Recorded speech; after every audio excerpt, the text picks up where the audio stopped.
and welcome to this Charles Close Society meeting with the intriguing title, I hope, of Look, They Gave Me a Map.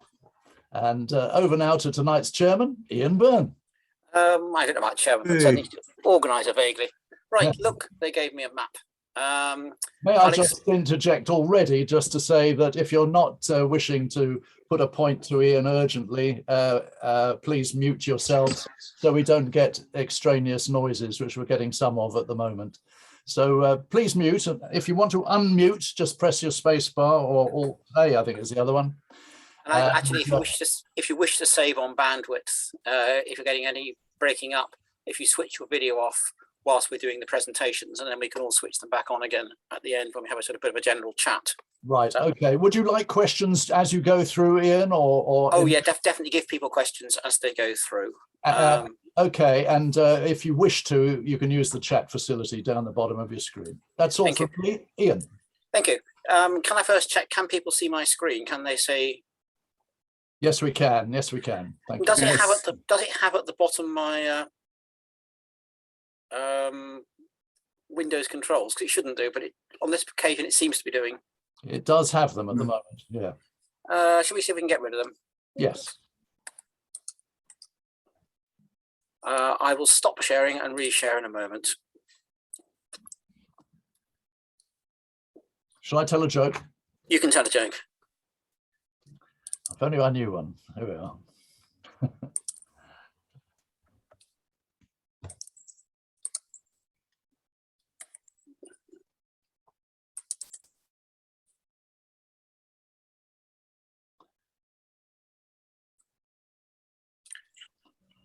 Well, that was a quick joke, but let's go on. Right.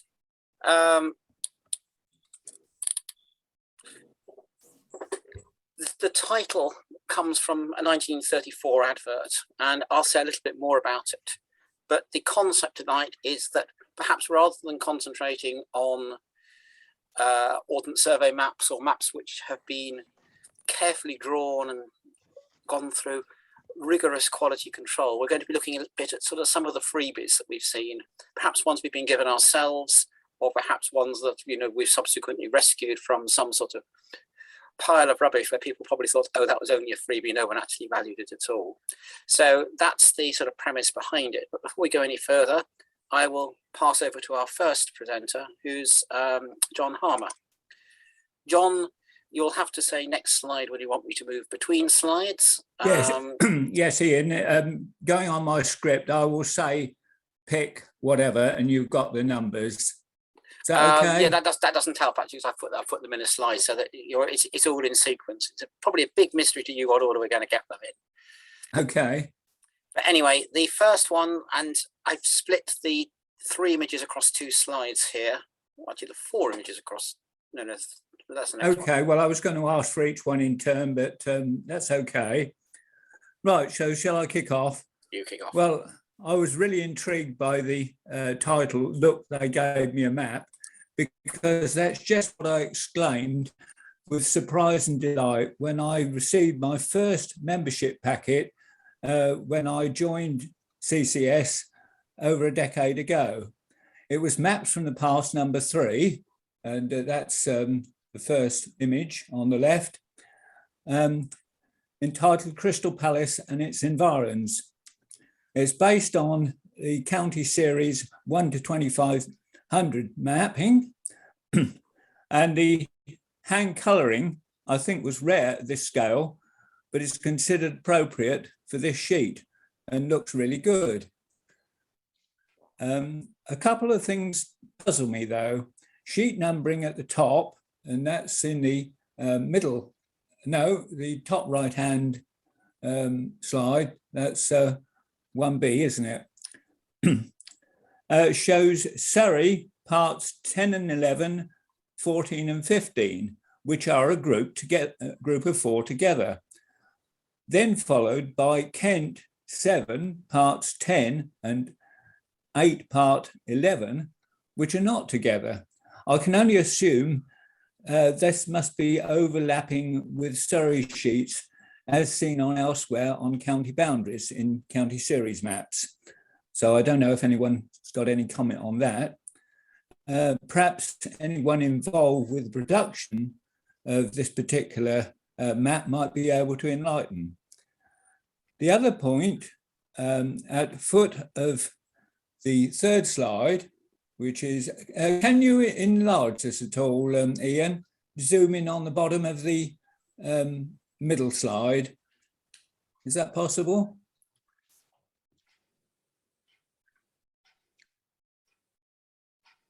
No, the images you sent through were actually quite small, which is the reason I put multiple ones on one screen. So you can't actually enlarge. Can I just interrupt to say, this is Jerry here, that you can, as a viewer, select view options at the top of your screen and go to zoom ratio, and you can enlarge your own picture and no one else is there. As it's come up on my screen now, oh, it's disappeared. Can you go back to where it was? You had it enlarged. Now let's, yes, hold there, please. Right. Sorry about that. The spacebar serves multiple purposes in Zoom. All right. The publication date is shown as 1864, whereas on the cover and at the beginning of the text, it shows 1863, as you'll see if we move. Yes, there it is, 1863. So that puzzles me, this discrepancy of the year.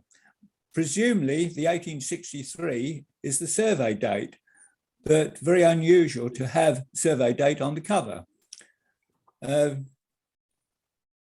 Just one point of amusement on this sequence. It seems very usual on County Series first edition maps that they do not state first edition on the map. It's as if there was never any thought that there would ever be any revisions. I don't know if others have noted that. Shall I pause for comments on that before we go on? Richard Oliver has his hand up. And I think actually I might comment that when you're dealing with royalty, I don't think Queen Elizabeth I ever thought of herself as Elizabeth I.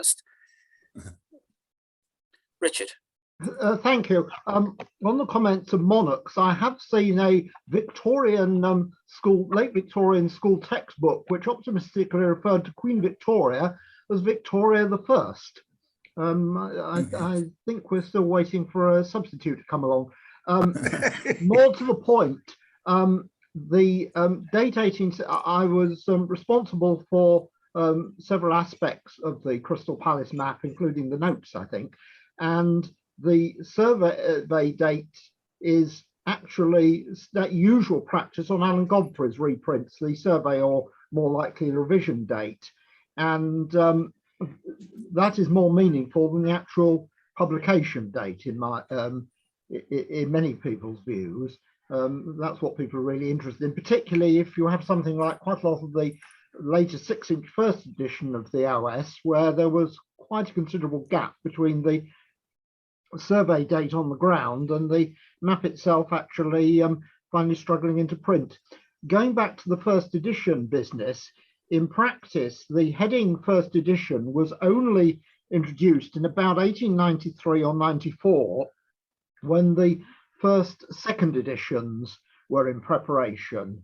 I thought I had written something about this in sheet lines a few years ago in conjunction with rezincographing, but perhaps I omitted this business about first edition being added. Occasionally, first edition has been added by hand stamping the top margins of sheets, but when they were reprinted from about 1894 onwards, it was standard to put emblazoned first edition across the top. And there are a number of cases, notably the Isle of Man, and I think the island of Lewis, where it says first edition across the top, but you'll look in vain for any second edition of the county series. That's enough of me, I think. Thank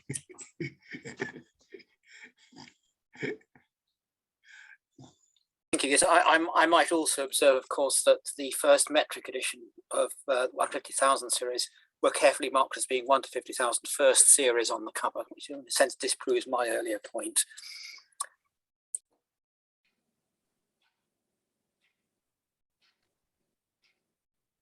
Are there any others wishing to make comments on my first sequence? Right, I see, and you've gone over to my second sequence now. And this brought the same exclamation. Look, they gave me a map. It's a personalised map which all who attended the CCS visit to Dennis Maps at Frome, Somerset in September 2016 received.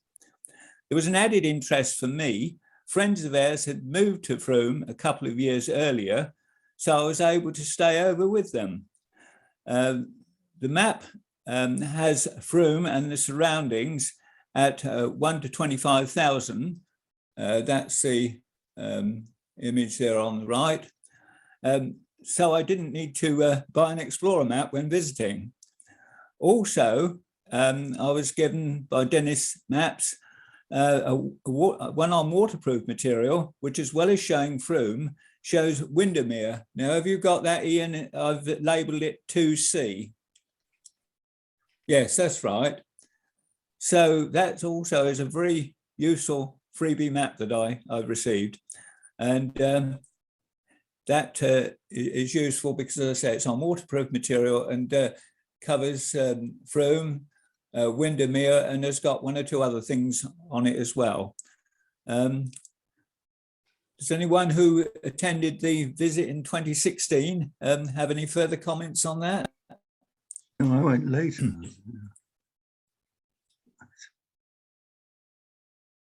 Only to say that Dennis Maps, John and Ian, of course, are known for their hospitality, and Steve Burry, their managing director, is a member of our society. Yes. And is extremely cooperative with ideas of visits. So perhaps I must say to Bernard, it's time for another trip down there next year. That'll be 7 years. I think that's quite reasonable time to ask for one. Overdue. And there'll be another opportunity to stay with my friends. Right, I see Ian's gone on to my third offering now, which is a free map and visitor guide of Ashdown Forest, which is mostly in East Sussex, for those who may not know. It's not good as maps go. There's no scale on it, and the data is so small you need to have a magnifying glass, and some things I've noted are not quite in the correct position. However, it's got one very good point, and if that's it, if Ian can zoom in on the green area, it does show the names of car parks, because each car park has a name, and these are shown on small wooden plaques at the entrance to each car park. So I don't know if you can see, there should be 47 of them dotted around the main area of Ashdown Forest. Is it possible for people to see the names of, if you look at the top right-hand corner, you'll see one is called Pooh, which of course is referring to Winnie the Pooh. And there's a path then leading to Pooh Bridge north of there. Unfortunately, it doesn't show that the path also connects with Upper Hartfield, which is just to the north of that. But there is a path right through there. So as I say, it's very useful from that aspect of the map. Don't know if anyone's got any comments to make on that. It is fairly obvious that these freebie maps given out, although they may have useful information, they're not always absolutely correct. Just to add to what Right, Ian has so said. I see you wanted to move on to the final offering that I have. Richard Evans may have had a comment, actually. Sorry, Richard.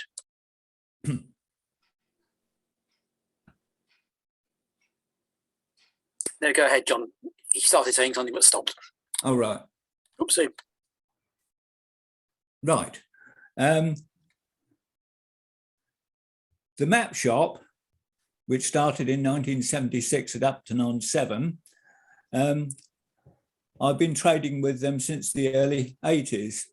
As a founder member of Battle Ramblers, and I note we've got another Battle Ramblers member attending this meeting this evening. So good evening, Bev. Glad you've joined us. Hello, John. Battle Ramblers started in 1979, and I soon found that there was a demand for the new Pathfinder maps that were coming out for this area at that time, and also for plastic wallets. So I was able to obtain these where I couldn't obtain them locally from the map shop. While staying in Worcester in 2011, I had the opportunity to actually visit the map shop, which I'd not done previously. And I happened to mention my delight in walking the Malvern Hills. I've only actually been walking on there 3 times. It's a good distance from East Sussex. But this was another occasion when I was able to visit the map shop. And so I was given this card, which you see there, which shows the relief outline of the Malverns. I think it counts as a map, although I think it's probably intended as a bookmarker. But very useful if you want to see the Malvern Hills that way on, rather than the traditional way of looking down on a bird's eye view. Any comments on that?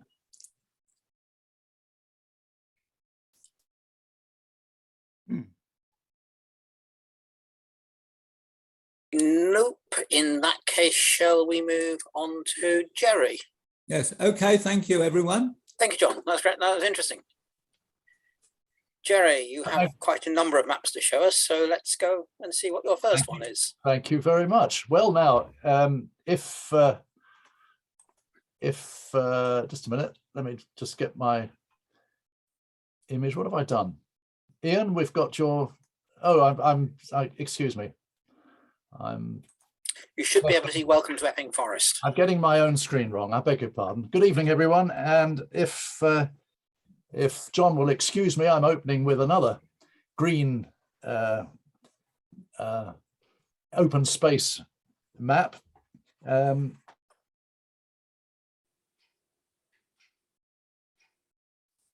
I check that people can see Welcome to Epping Forest?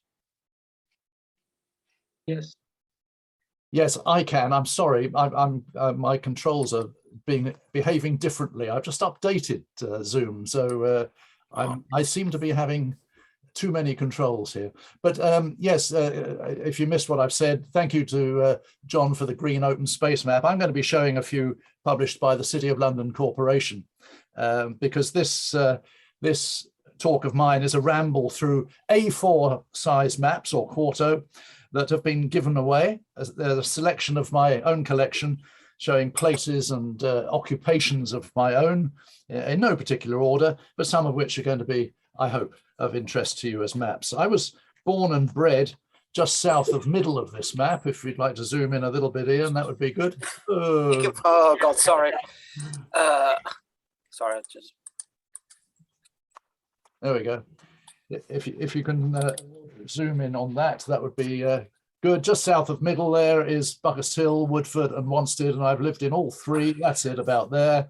And it's the thin neck of the forest, so setting out to the north to the wilds, or in my youth to the wide open spaces of Whipps Cross and Wanstead Flats and Wanstead Park was something I grew up with for many years. The City of London Corporation owns this and preserves this 8,000 acres of woodland and grassland in southwest Essex, and now metropolitan Essex, London, if you like.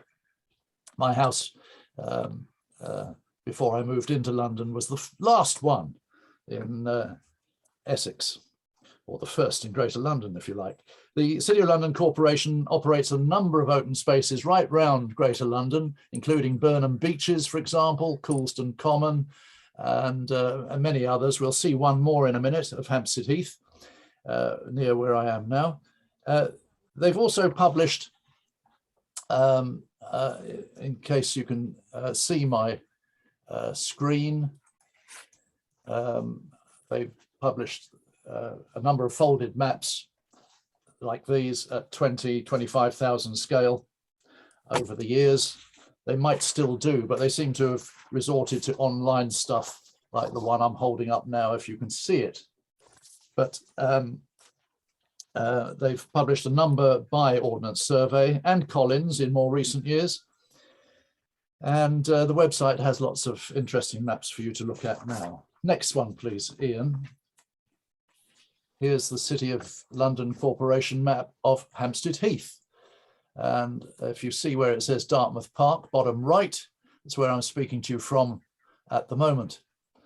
And we'll show you some other maps of Hampstead Heath in just a minute. This is 600 acres of land, and at the top there is the Ken Wood estate, which is controlled by English Heritage, who sometimes forget that they're operating under the same Act of Parliament as Hampstead Heath. Rather like Epping Forest, it should be preserved open for all times. We have to remind them occasionally they shouldn't be closing it, but hey. You can see that almost every area of Heath has a name. We'll see yet more in a moment. I tested this on a neighbour who knew absolutely none of them. To them, it's just Parliament Hill Fields around here, which was an estate added in 1928.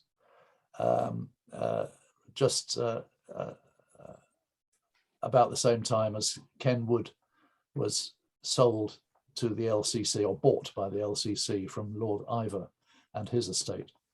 That's the extension in the top left, which goes right out towards Golders Green, to the garden suburb, and Golders Hill Park on the left is the only real park in the whole Heath area. It's kept as a park, very nice too, and that's almost at Golders Green. Next, please, Ian. I'm dwelling on Hampstead Heath for a moment, just to get Ordnance Survey in on the act, because here's one they did for a number of reports that are issued free, like these smaller maps are, by the Heath, by the City of London Corporation. And here's an OS map, which was originally at 1 to 5,000 scale. I just checked that. Yes, 1 to 5,000, so quite unusual. And you can see here it shows by the bold colouring which areas of grass are cut annually, less frequently, and around my area here at the bottom right where we are now, the hatched area, because there are so many pubs around here, I think it shows where the grass is half cut. Sorry, that's this evening's joke. Sorry, I was laughing, but I was on mute. There. Cut regularly, cut annually, cut less frequently. It does have to tell us on Kindly unmute when laughing or applauding. Next one, please, Ian. Here's another interesting one. The base mapping is by Harvey, the map company in Doon in Scotland, known for its mountaineering maps, essentially. But this map, I believe, was intended for orienteers.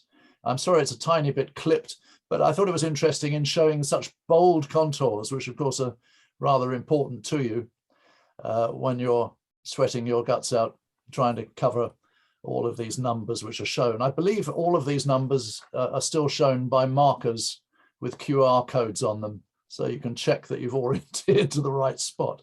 Those of us who walk it most days when they can walk will know their way around anyway. But I thought that was such a vivid contrast to the last ordnance map, you might be interested to see it.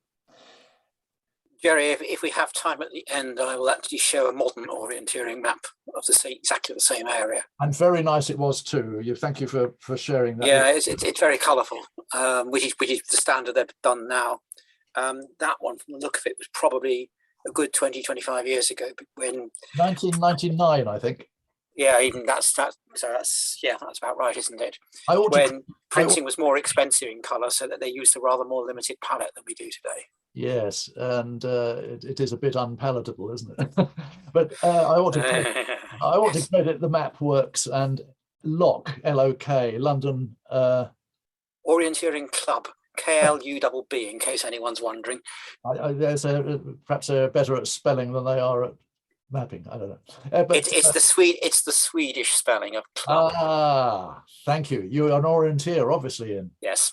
Thank you. Yes. Although, funnily enough, I've never run that particular area. I ran Friant Barnet earlier this year, but I've never run Hampstead Heath. Friant Barnet Festival in a couple of weeks. Sorry, Friant Barnet. I mean East Finchley Festival. Whoops, just down the road. Never mind. Next slide, please, Ian.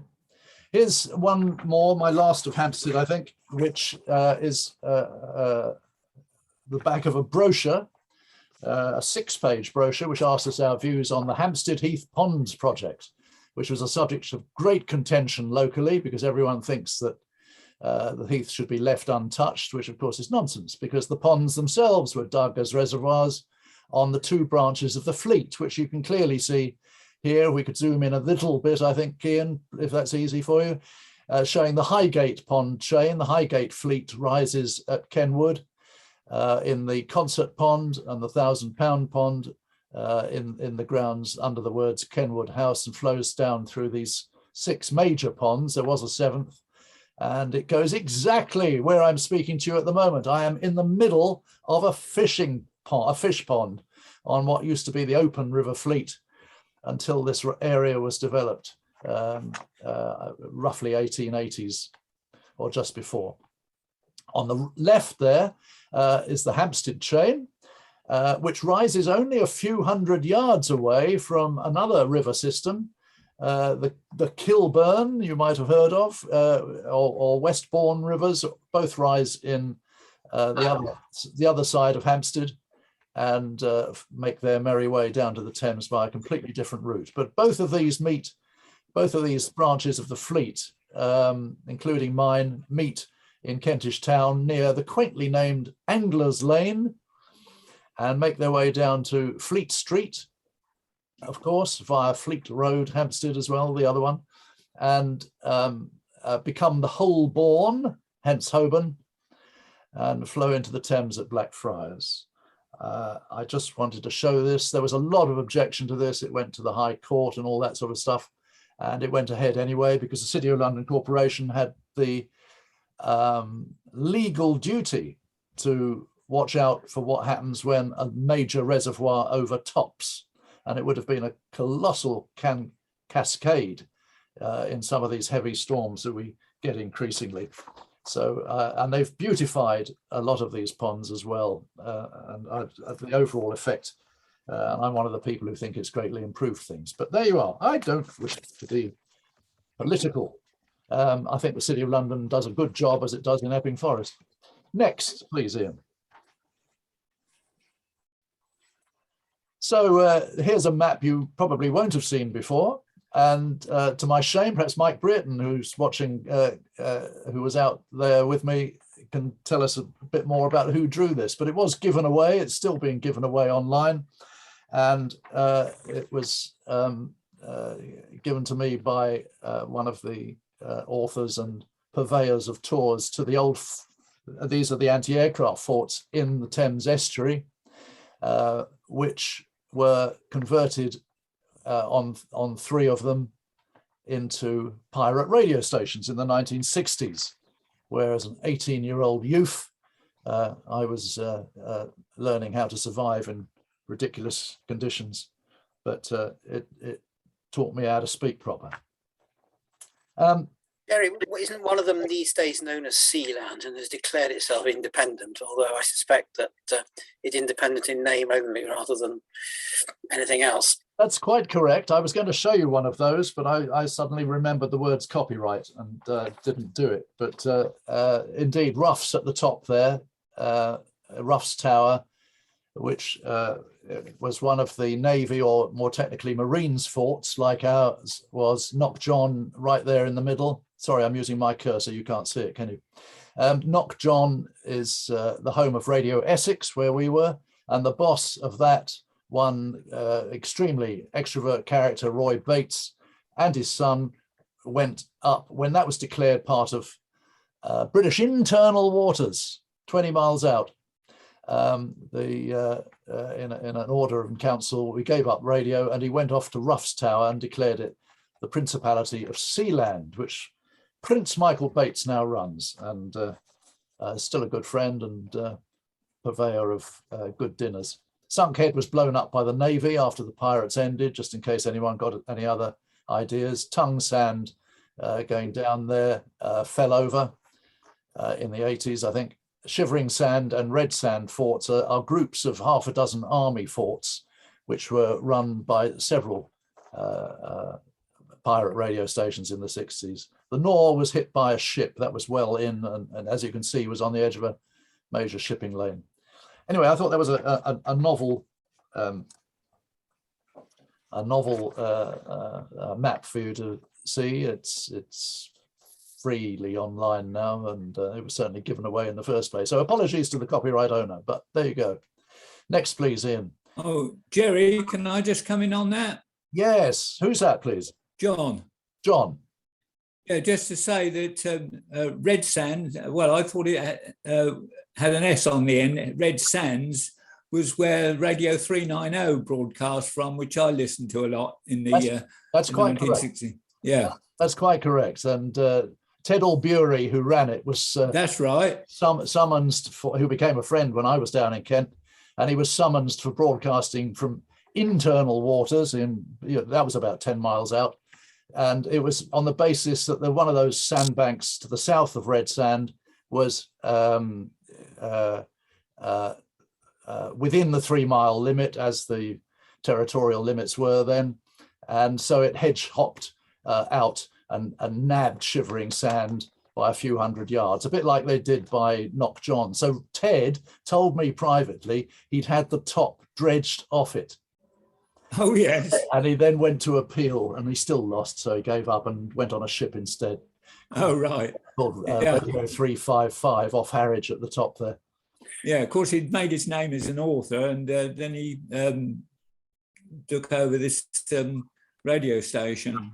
That's right. It is correct to not have the S's on them, but everyone uses it because there's more than one fort. I think these are groups. Well, I thought it was called Red Sands Towers because, as you say, there was about half a dozen towers linked by walkways. The proper name was His Majesty's Fort Knock John or Fort Shivering Sand. They all had U numbers as well. But I don't want to dwell too long on this. We can talk about it later. Mike Britt. No, just coming in.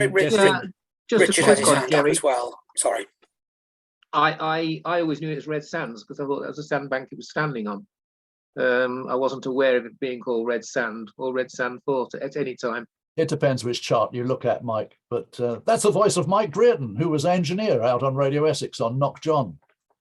That's why he looks so young. Richard Oliver, you've been very patient. Thank you. Simply to point out that the sandbanks in the Thames estuary are mapped at certain scales by the Ordnance Survey, more particularly ones 250,000 and quarter-inch scales, though one of the more interesting schemes for the 125,000 second series in the 1960s was to extend cover over these sandbanks, bearing in mind that it was a sales disaster area. One wonders how many purchases of sandbank maps there would have been. So I suspect that the legal side of it may well be that these are internal waters which OS feels bound to map. I know this particular map doesn't show the top end of the Goodwin Sands, which the OS also mapped. Yeah, you shame me into admitting I've never actually researched how they do all this, but yes, if you look at this, the Walton-on-Naze there, and just above Ramsgate marks the line from North Foreland to the Naze, on which was drawn a line not exceeding 24 sea miles in length. You've got it, Ian, if you follow his cursor there. And if you then drew a semicircle to the seaward side of that and measured the amount of water in that semicircle, if it was then less than the amount of water to the landward side of that line, which it was by 1 square mile, taking the water in the Thames up to Teddington and the Medway up to Rochester, then everything on the landward side of that is British internal waters. And that, ladies and gentlemen, is how they nabbed us and put us off the air. Believe it or not, it's true. Next slide, please. Before we move, Peter Lush has his hand up. Oh, Peter, good evening. Hello. Just a quick point. I recall that I think it was in the 60s, it was proposed in a report that the major airport for London should be built at Maplin Sands. And I wonder whether that had any influence on mapping of the area. No, absolutely none, I should think. It was a pretty madcap scheme, but there was one as well off Grain that was proposed for an airport later on in the Thames estuary there, not far from where it says Nor. And these would have been immensely difficult areas to build on. They're constantly moving. I think the Maplin one, though, was actually got quite well advanced. About the same time as they did Couplington, and then they decided that they would expand Stansted instead. It's actually included in a military firing range with one memorable, on one memorable occasion, a shell went not far from us at Knockjohn. But yes, you're quite right. It was proposed for an airport, but there are rights of way across Maplin Sands, although God help you if you try it. An interesting one on the Maplin Sands range, Jerry, was on one time we were taking the tender back from Knockjohn and we had an engine breakdown. We drifted across Maplin Sands during a firing practice and bits of shrapnel were flying in all directions around us before we finally grounded on the sands and we were able to get ashore. Oh, thank you, Mike. Yeah, and on land there, of course, seaward of Shoebury Ness is still military land known as Falness Island, and a lot of that is where it's not used for storing old railway rolling stock. Was a shooting range, and I inadvertently drove across it, not knowing a red flag was flying, and I was stopped on the way out and virtually arrested. And the guard, oh bless you, Richard. The guard looked at me and said, "Have you just driven across there?" I said, "Yes." He said, "You shouldn't have done that, sir." It's a firing range. Let's move on. I stayed in radio later in life and ran a company involved with about 20 independent local radio stations, which were the legal answer to the banning of the pirates. And I had a sales company with about 20 client stations, and my love of maps followed me. So we did maps for each of the radio station areas, defining their areas of interest, and it was done by local government regions, which is how people thought in those days. It was not a good idea because the signal varied a lot in these various areas. But here's the one for Ipswich on Radio Orwell, which I loved. I became great friends with, and in between jobs, I was actually Guy Hamilton, a DJ out there, on there, I beg your pardon, and it became a very popular station. Never made much money, but hey, it was a lot of experience in how to do it. But I had about a dozen to 20 of these maps, one for each station, and they were very popular. And there was another Ian who published them, I remember, Ian Isham. And I've forgotten the name of his company now, but he used Ordnance data in that and all the others. He's got the Ordnance Survey reference on the bottom. Yeah. So I'd never realised that you were the Alan Partridge of the CCS. I got better than Alan Partridge. I went on to own North Norfolk Radio and Radio Norwich. Or a part of it. More anon. I've got something to surprise you with in a minute. Here is an Ofcom map coming up of their coverage area. So I hope you can understand that much better. Of course you can. Well, I can't. If you look at the small print down the bottom right, it tells you the signal strength is in various colors, pink, green, yellow, and blue, but it's almost useless.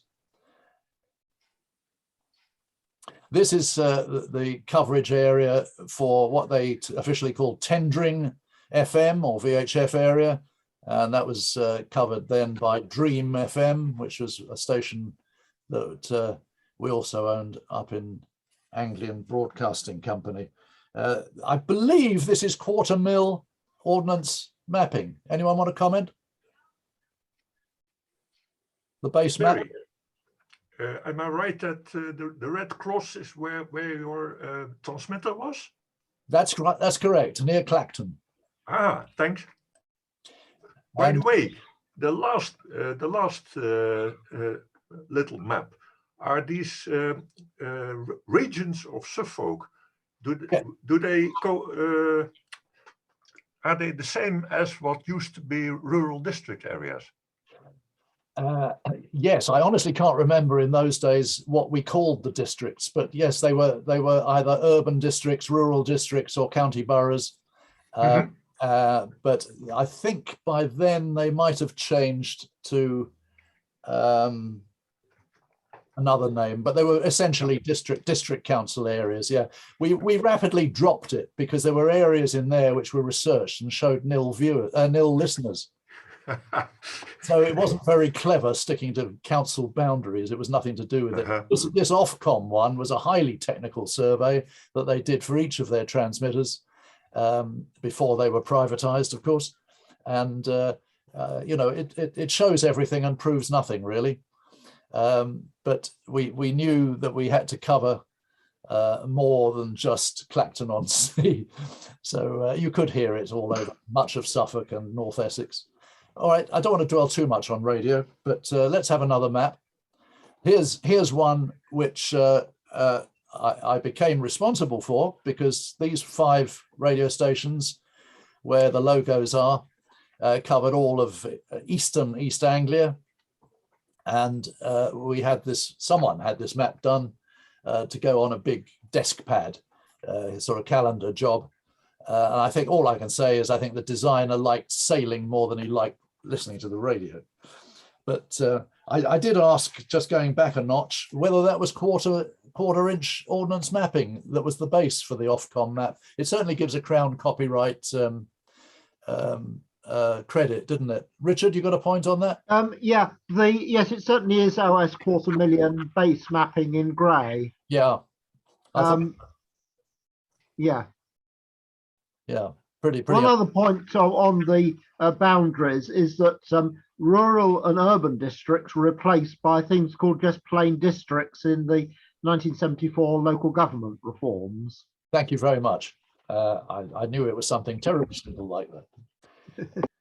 Ofcom did one of these for each and every transmitter, but interpreting them was, you didn't have any choice in the matter. They ran the transmitters, you paid an inordinate sum of money to use them. Orwell had a 257 medium wavelength, unheard of these days, and VHF, and all of these stations had at least 2 transmitters. Okay, can we go on to now, please? Yeah, can I just comment on that those are actually the post-1972 boundaries. They are the subsequent districts, sort of Mid-Suffolk and Edmondsbury, Suffolk Coastal, Bayborough, Yes. Colchester, and Tendring. Good, thank you. Partly North Essex, mostly Suffolk. The stations these days have different areas. But staying in Norfolk, if I may, here's one that Springwatch viewers may remember. Pensthorpe Park in North Norfolk featured on several years Springwatch programmes on BBC television. It's a wonderful place. I saw nature in the wild there with Roma when we were down in a remote corner of it, probably at the top there. And we were sitting having a sit or a think or a picnic, and all of a sudden a deer jumped clean over the hedge and into the lake in front of us. It was an astonishing moment. We didn't know quite what was happening, and nor did he. It's a very nice map, I think, for a giveaway, which it is. All of these are given away, of course, by order. But it doesn't tell you on this side or the reverse of this publicity leaflet where it is. Not a word. I challenge anyone. Anyone know where Pensthorpe is? Nearest town to Pensthorpe, anyone? Holt. Not far, not far. Yeah, it's near Fakenham. but it's well recommended. Next one, please, Ian. Doesn't have a scale on it either. I suspect No. is it slightly oblique angle, or is it actually Yes, it's truly actually planometric? axionometric, isn't it? Yeah, but Yeah. there's no scale, and there's not a single indication of where it is in the world. It has a south arrow as well, rather than a north arrow. Whoopsie. Sorry, So I'm just going to zoom in on the south arrow so we can look at it. There we are. Dr. Wheeler does it again. Yeah, that's an unusual. I was trying to work out where the red squirrels were. I couldn't actually see them, but actually at this scale I can, because these are red squirrels. That might be one under E as well. They're not allowed to move. They have to stay where they're told. I shall get my own magnifying glass out on it later. I'm trying to make this as varied as I can, and only semi-critical. I hope you enjoy looking at the better maps and the worse maps, but all of these have an interest to me. Staying in East Anglia just a little bit longer, how about this?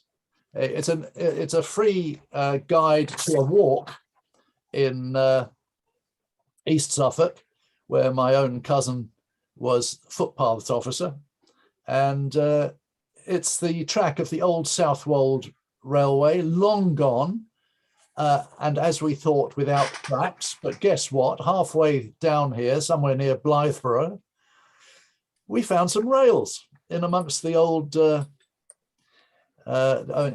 undergrowth. And but I think that's a charming map, don't you? Now, what do you make of that north arrow? It points in the right direction, but the end is wrong. The arrow points in the right direction, Yes. but it should have east at the top. But listen, it's so artistic anyway. It's a bit meaningless. But I thought It's a church spire arrow. Yeah, you're quite right. But this is it's a splendid walk. I recommend it. But I thought it's lovely in terms of scale, perspective, and the depictions of the old railway itself. I don't know, what do you think? But done in I'm the only person who gets really upset by waymarking maps on boards in big cities which don't have north to the top and have north at completely random directions, because I've always got to then mentally readjust myself, and sometimes you find me twisting my head to sort of align them properly. People think they're trying to be helpful when they design these maps, but they're not. They're terribly, at least to me, they're terribly confusing. And they can get very worked up when you wrench the signboard off the post so you can look at it properly. I comment that as an old inhabitant of the city of The Hague. All maps of The Hague always had the sea at the top end, and you are very, very distraught when you see suddenly the traffic markers pointing to South The Hague. Well, that's the left side. Yeah. Well, I think this was a head-up map campaign. I must say I quite like the mapping, but there was a Transport for London speciality, and I think they inflicted it on a few local councils. They actually published a few, didn't they? There were folding maps of London, central London, with south at the top, which proved very unpopular, I'm told. But there you go. Talking of The Hague, Michiel, would you say it in Dutch for us? It's called Den Haag, or I 'Schravenhagen. I love that. 'Schravenhagen. The court of the count, it means. Thank you very much. Next one, please, Ian. Going to Norwich so often, I used to go on to Cromer by train. My brother-in-law lives at the top there, and it was a nice place to be. And our own North Norfolk station was not far from Holt. So a ride on the Bittern line, as this is called, and then the Poppy line, steam train, could take me almost to our radio station, which was in the middle of a field and had a thatched studio, folks. But here's my table on that train, and I felt happy all the way there. I don't know what you did, you would think, but what I did was to unscrew the table and take it home with me. Sorry. No, I didn't. I photographed it, and this is it. But I think that's a great idea, don't you? You'll notice the trading name, as it were, the handle they gave to it is Bittern line is in that at the bottom where you're highlighting. Yeah, thank you. It's an interesting line. They've closed any number of level crossings on there, and there are still any number of them. It was high risk, and they had a very nasty close call. In fact, I think it was closer than close. I think they actually hit something on one of these trains. They don't go all that fast, but they've all got new rolling stock and they're going faster now, so they'll have to think about that. So no need of a leaflet there then. I observe that there apparently seem to be two types of station, but they don't actually explain what the difference is. There are red ones and white ones. All stations, all trains stop at the red ones. Hoverton and Wroxham is the junction for the steam railway, Bure Valley Railway, and sailing interests. Worstead is tiny. We went there to visit someone who lived in Worstead. Worstead was the wool capital of England. This was such a rich area. It was trilingual, Michiel. They spoke Dutch in Norwich and English and French. And that's why the squares in Norwich are still called plains, as in Amsterdam and elsewhere. But Worstead Station was reduced to one platform. It still had a crossing keeper, and hardly anyone ever used it. But North Walsham is busy for the Broads as well. And what was Cromer that? Cromer and Sheringham. Yeah, Cromer is misshown there because you go into Cromer eastwards and then out again to Sheringham, where they've put in a level crossing between Sheringham Poppy Line and Sheringham Network Rail. It's got its own gates, but hardly ever used, of course, but it's a novelty. But Cromer used to have 3 stations in its heyday. Moving on, as Man. the Isle of Man, it's fallen over. This is really a free issue because it's a reproduction of an 1830s map by the famous Thomas Moule, published later on by Virtue, whose mark is on the bottom there, of London. But I show you this because it's one of a lovely set of giveaway county maps. Mustn't call Isle of Man a county, but it's the one of the series. Oh, it says 1840 something on this one. They do vary, but there's about 20, 30 maps in this series, which I'm pleased to say I have most of. They were published by a drugs company, William R. Warner, who made a range of popular drugs in recent decades. And it was, there's a radio link here, of course, too, because the Isle of Man had commercial radio before the rest of Britain. My son has just been out here. It's a wonderful place for transport fans, Michiel. It's got steam trains, horse trams, electric trams, a mountain railway. A mountain railway, yes. I mean, only in Holland and England would you call it a mountain, but it does go up steeply. It has the specificity of a mountain railway because it has a special traction system. It is to mount a steep hill. It is rack and pinion, yeah. But only at the top, I think, from memory. Anyway, my son's just been there on a transport extravaganza with his new wife, and he's brought me back lots of lovely Isle of Man survey maps, now published by someone quite different, and I can't remember the name offhand. Oh, what was it?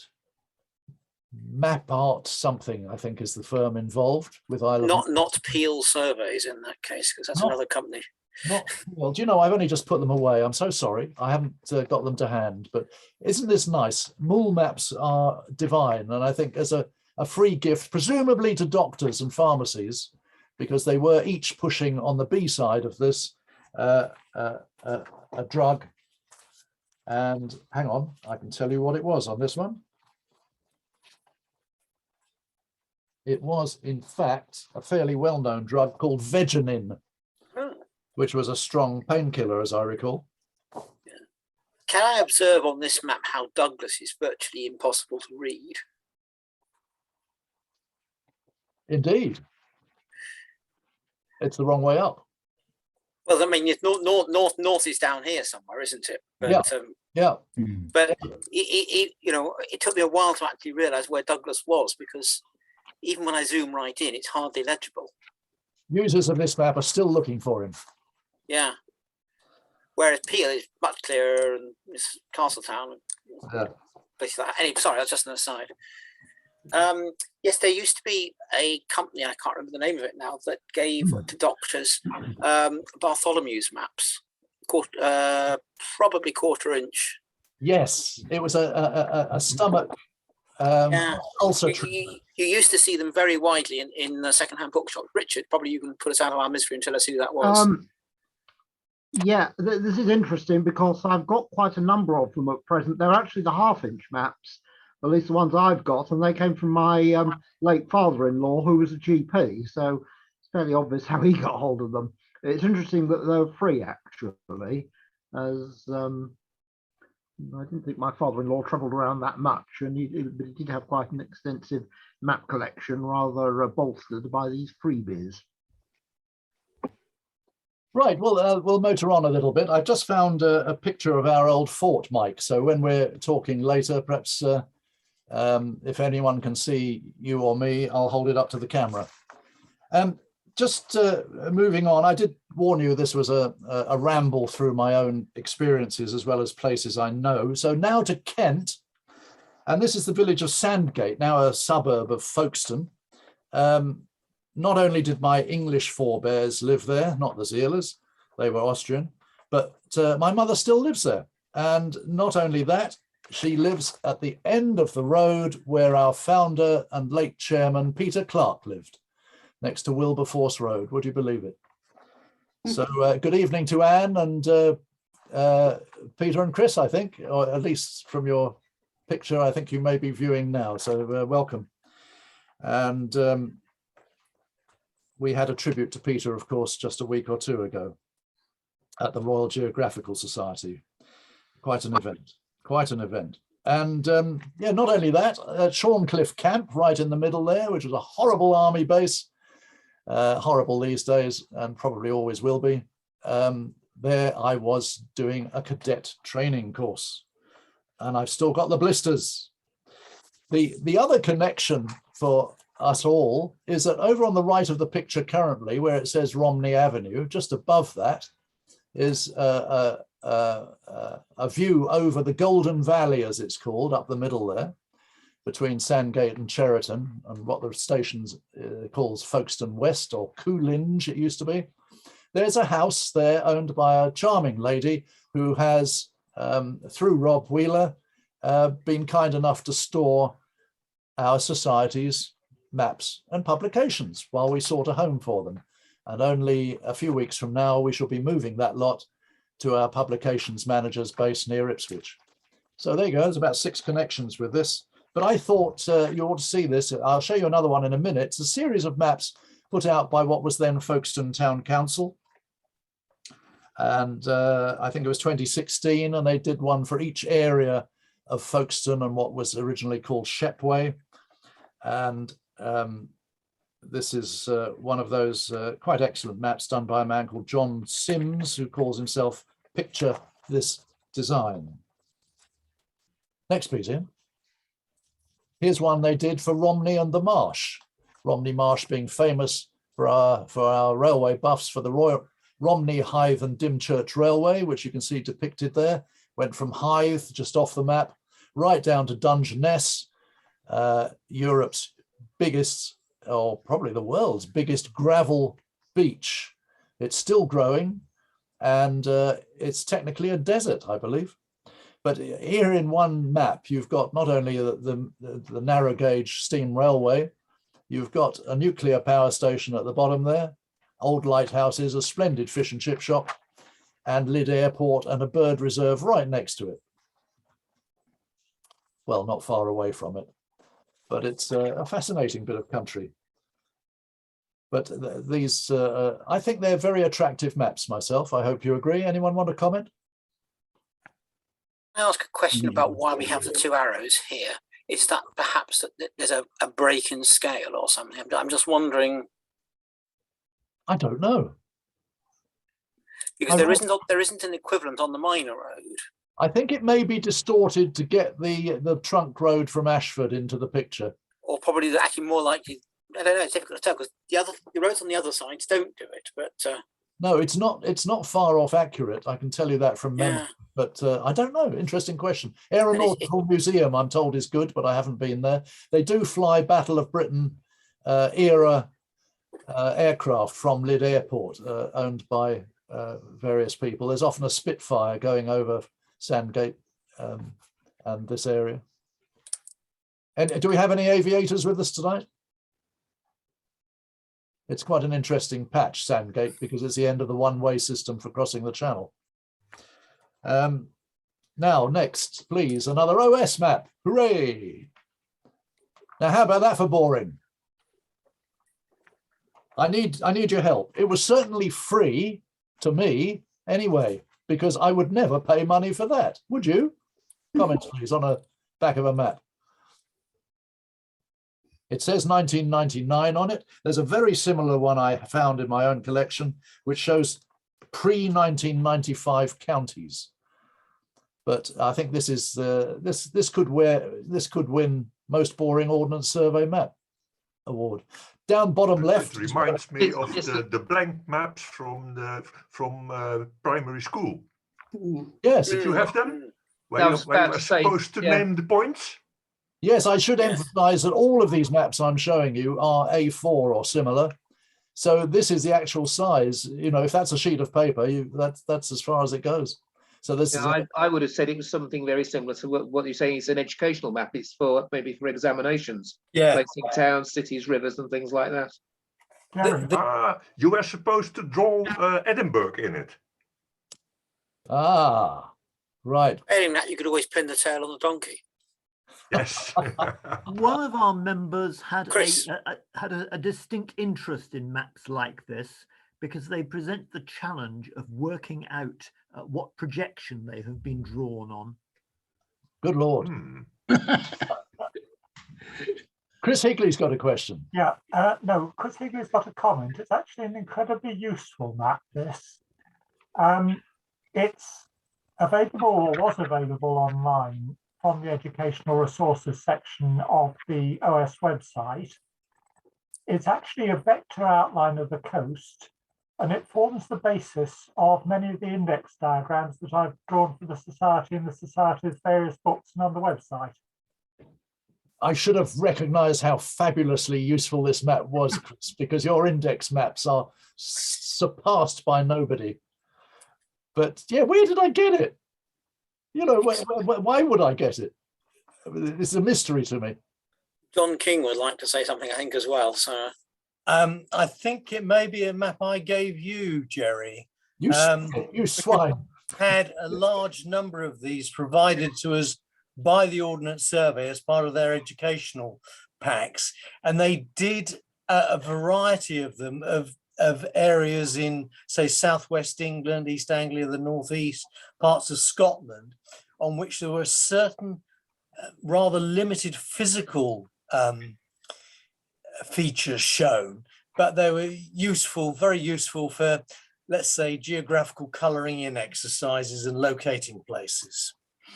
All right, of course, and there speaks a veteran teacher. Thank you, John, very much. I am eternally grateful to you for giving me this map. At least you vouched for me being honest about it being a freebie. The other one I mentioned is slightly more interesting because the counties themselves changed then into unitary authorities and so on, and it becomes unrecognizable a few years later. But there you go. That's my my peak lack of interest map personally. But thank you for it. The next one is an OS map as well, published by them. It's an ad for their own mapping. This is A4 size, believe it or not. And it's advertising the new then Great Britain wall map, only $1.99. What?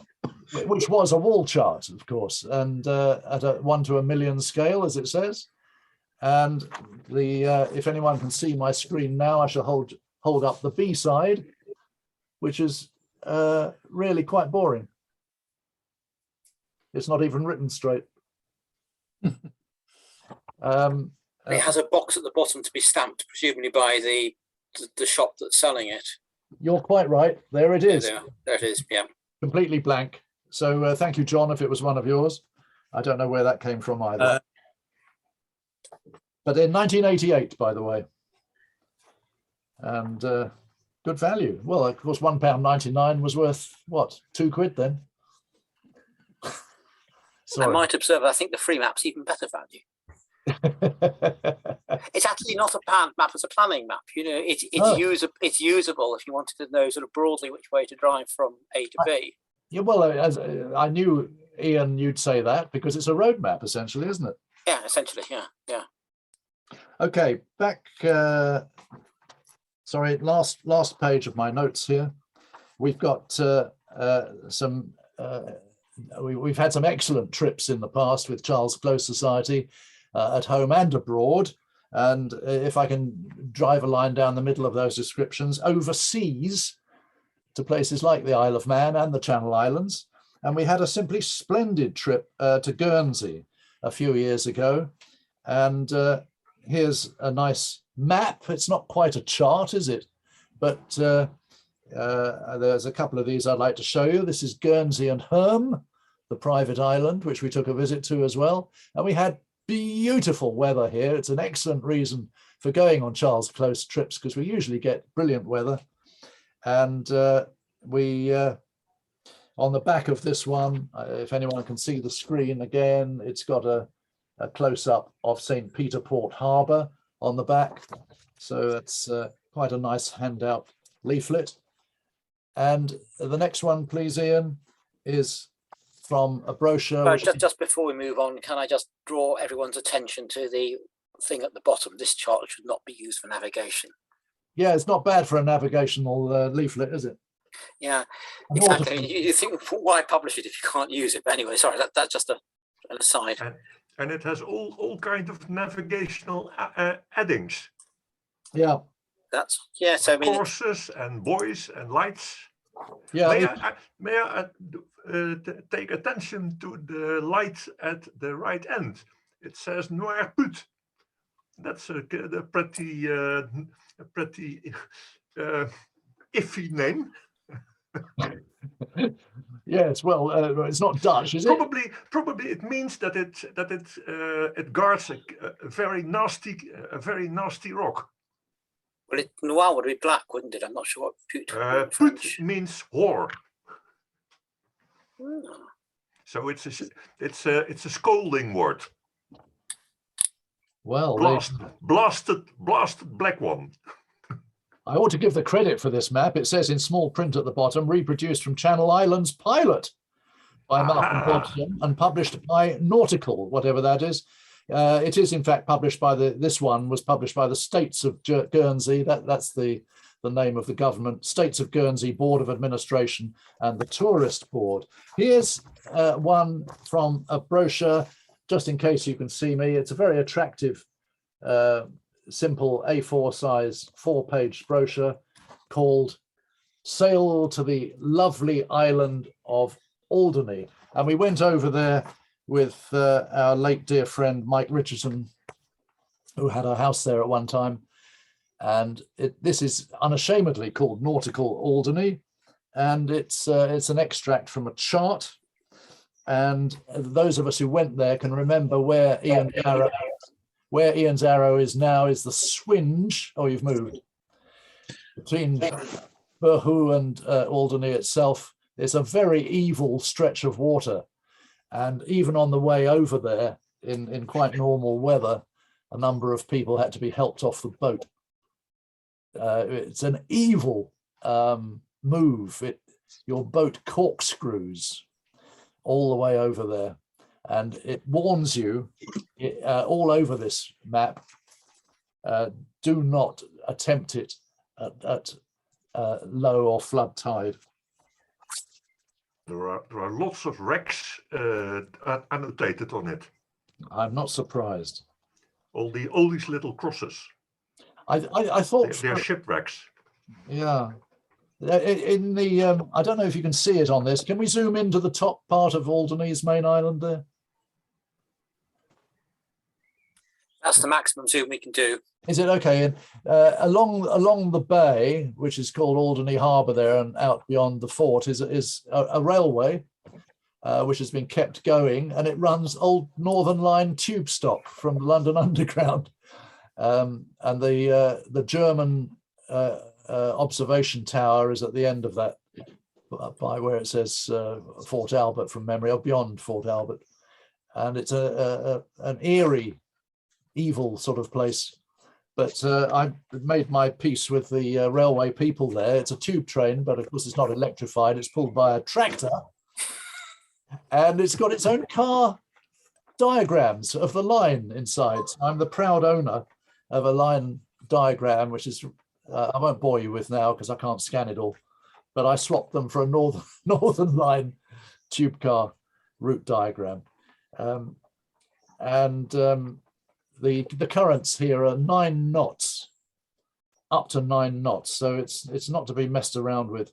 The final bit about this was that Michael Richardson went into the village shop, which was closed when we were there, properly called St. Anne's, but known as Town, I think, just left of that box. There we have it. And when he went back to the shop, he found the rack still had quite a number, something like half a dozen, of the Ordnance Survey map of Alderney, which I'm now holding up for anyone who can see my visage. And it's rather cute with puffins on the front and the flag. And Ordnance Survey themselves denied publishing it. In fact, if you put Alderney into the search engines at the Ordnance website at the time, it gave you a suburb of Bournemouth. But it is genuinely an Ordnance Survey map of Alderney, and the scale is 10,560, real 6-inch, although it was published in 2004. Not a lot of people know that. What do you say, Richard? Did you know that, Richard Oliver? Just I check. did not. Hey, I've got one over. Thank you. Next one in. We had a great time there, and God rest Michael Richardson. The day after tomorrow, I shall be heading for the Isles of Scilly, and not all mapping here is great, but I do recommend this one. They hand it to you, or it's offered in a dispenser to you the moment you set foot on Tresco. And I think it's a very attractive map. It's regularly updated, believe it or not, and reprinted anyway. And I find that a very attractive free offering. And I have quite a collection of these now. Tresco Abbey is it's not really an abbey, it's an old house, but the Abbey Garden is, of course, the famous subtropical gardens, which are well worth a visit. It's privately owned, so you can't really own anything there, I don't think, anymore, but you can timeshare, and this is how they've made their money. It's a fabulous walk right round this island. I jumped off the boat where it says Calm Near at the bottom. That's the low water jetty. The high water jetty is up at the top of this present picture where it says New Grimsby Quay. And it's a hell of a walk down a winding, very good concrete road, but round the edge and up that east coast beach is fabulous at low tide. And then round the top is quite wild, and a walk around the cliff edge there can be quite stimulating. Oops, sorry. That's all I really wanted to say about that. I think the graphics are delightful myself. I observe again, it doesn't have a scale, although it mentions distances from the island office. Yeah. You probably have to know where the island office is. Doesn't jump at me. No, you're quite right. It's introverted. isn't it? It's number one is bar, cafe, bike, island office, post office, spa, and Tresco stores, not to be confused with Tesco stores, of course. And then, so I guess it's there, isn't it? But I think, to be fair to them, I think certainly all of the inhabitants and most of the Salonians and most tourists will know that it's not that big. Yeah, but it does take an hour or two to go from top to bottom. that's an hour. That's according to them. That's 1.5 miles. It's quite a tricky path at the top. Yeah. The top cliffside edge next to the two castles there is well worth doing, but it's quite tricky. Anyway, let's move on. I'm hogging things, so let me motor on. This one is just for you, Ian. This was a map presented to me by a hot and dishevelled rep who came to see me to try and sell me this Traffic Master system in your car in 1993 to tell you where the roadblocks were, the traffic jams were ahead of you. And I have to tell you, the man got lost on the way to finding my office. So I didn't buy it. But how basic things were then. This is the precursor of sat-nav, of course, in that it just reported traffic conditions, but it had to know you were on one of these roads. At least that's what I understood. I never bought it. To bring us right up to horribly up to date, this was given to me by the makers of it, and unless you're into Cyrillic script, I can't actually translate it, but the boss of the main, it's the Institute of something, the boss of this map firm, I met at either an International Map Trade Association or possibly the World Travel Market in London. I gave him a lift, and when he heard that my Zieler forebears were, although they'd left the Austrian Empire, it was a Polish-speaking province which is now in West Ukraine. So that purple bit, top left now, is where some Zielers came from. Bottom left. Bottom. Ivano-Frankivsk is the new name for the town which used to be Stanislav or Stanislaus in Austrian times.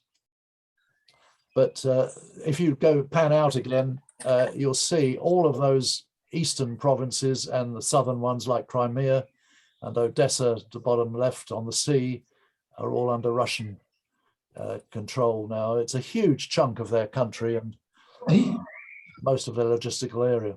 It's actually an encapsulated map, this, so it might not be too clear, but it's a lovely little map. And this lovely man that I met there later sent me an enormous wall map of the Ukrainian Carpathian Mountains, which was our part of the world, and their national atlas, which was splendid of him. So I do wonder what happened.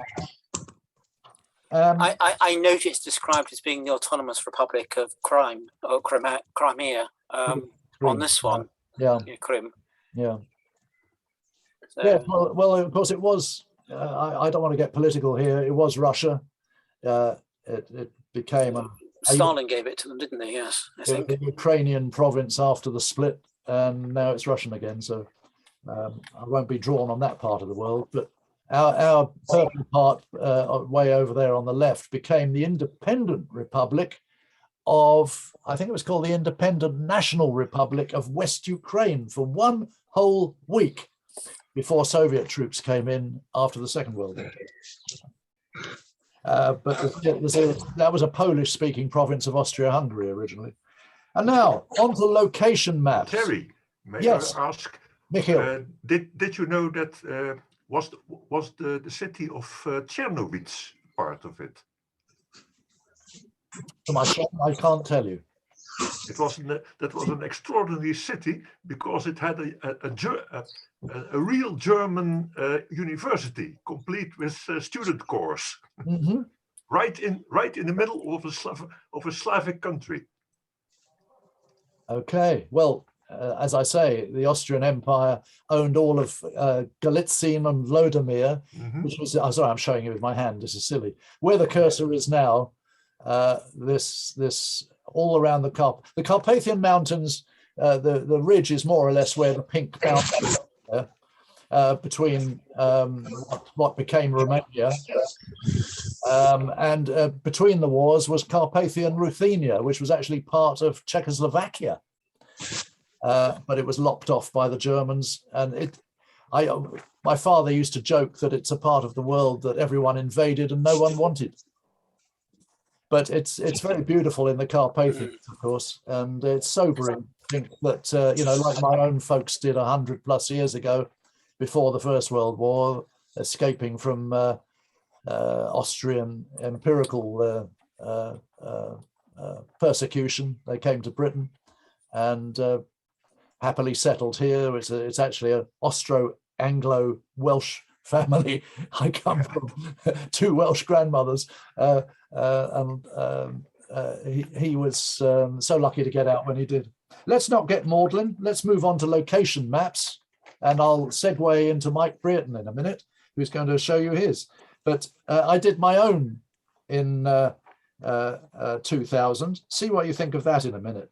First, here's an example from a company called Give Way Limited, which was used by the local council in Rickmansworth here, which had a very enthusiastic engineer, and I'm not sure he was a cartographer, but he certainly loved maps, and he plied me with many excellent local maps of this area near Watford.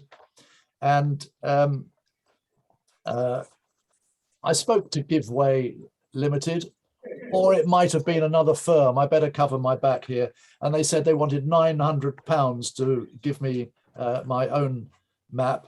But I have this feeling that without road signs in unnatural colours, they'd be absolutely lost themselves. So I decided against this. Is that clear? I don't think so. Certainly not when you're driving. But of course, this was pre-sat-navs, don't forget. If we look at the next map, it's by a different company called Location Maps Limited. And they used Ordnance Survey data. And of course, we're all going to like that much better, aren't we? You can choose your scale.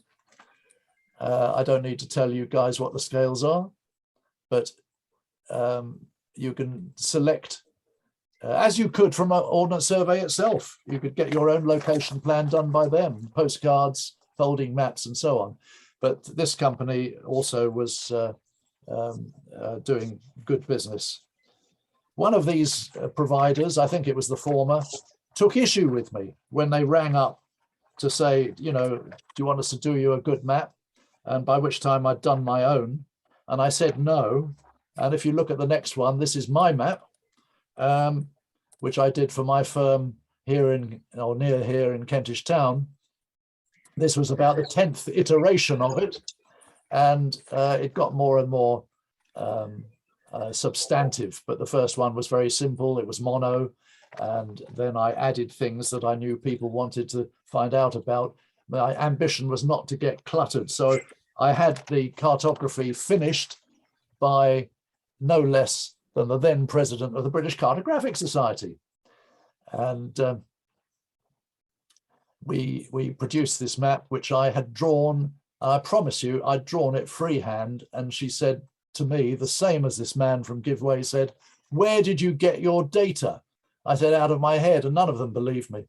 But this man who tried to sell me his maps and failed miserably by getting aggressive down the phone, told me I was avoiding paying royalties to whomever gave me the data. And I said, I drew it, and he wouldn't believe me. But, you know, when you walk it every day, if you're remotely interested in cartography, it mostly comes natural. But anyway, that's my last slide. I'd like to know what you think of that at first sight. It was A4, it was emailable, it was printable, and it proved very useful for people who wanted to come to see us. Of course, most of the time we went to see them, so it's a bit of a joke. But we added parking to it, which you can see from the coloured borders to roads. We added the railways, which kept changing their name. It's London Overground on here as it is now. And it was Silverlink Orbital Metro for a bit. Thameslink was First Capital Connect. And anyone still with a contract, change your name quick. And it shows which branch of the Northern Line to get. It even shows bus stops. And you'll notice that just to the left of the tip of the arrow, with my offices on the red blob there was a bus stop, which TfL labelled GZ. So that had to go in, didn't it? I had my own bus stop, folks. And with that, thank you very much for listening. I hope some of it was of interest to you. And I'm going to hand over, unless Ian wants to Mike, who's got his own location map. Mike Burton, you were here earlier. If you can unmute yourself.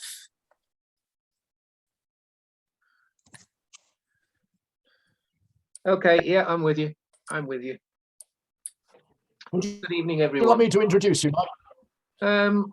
Mike is a member of a few years standing now, and is a very old mate of mine, as you know, from the middle of the Thames estuary. And he's got this fabulous watermill in on the edge of Gleaston in Furness in Cumbria. But I'm not going to steal your thunder. I think this is a splendid offering for his villagers. But over to you, Mike. Right, Jerry just said Gleaston is it's a small village in the south of Cumbria, just north of Morecambe Bay. Nothing on this map would identify it as being that, but then it wasn't intended to when the map was first drawn. I was born in this village some 70-something years ago and raised here until I was probably early teens, on and off. Then went to play pirates with Jerry and a few other people and had a wander around the world. And then came back here when I was here first, it was a village of about 30 houses and 5 working farms, very small. When I got back, I came back in to visit for a weekend in 1987. And I'm still here. The mill was up for sale. So my wife and myself bought it and decided to leave the rat race and have a bit of fun playing automills. When I came back, amazingly, there were nearly 110 houses, all packed into the same external outline of the village. It's absolutely amazing. None of the roads were actually marked, although, and very few of them actually had roads. So there's only a few of these on here, like Riddings Lane in the bottom left-hand corner, and Cars Lane towards the top left, and a few of these actually had names on any map. Most of the others were not known, and I say none of them were actually marked. The mill and all the houses in the village were nearly all given names, so it was extremely difficult to find a property when you were coming into the village. And this map came probably more necessity to us than anyone else. And it started as a hand sketch with the mill on. The mill at the bottom right-hand corner is where we are. And we have a small tea shop called Dusty Miller's, the watermill itself, and a gift shop called Pig's Whisper, and the mill house below all of those.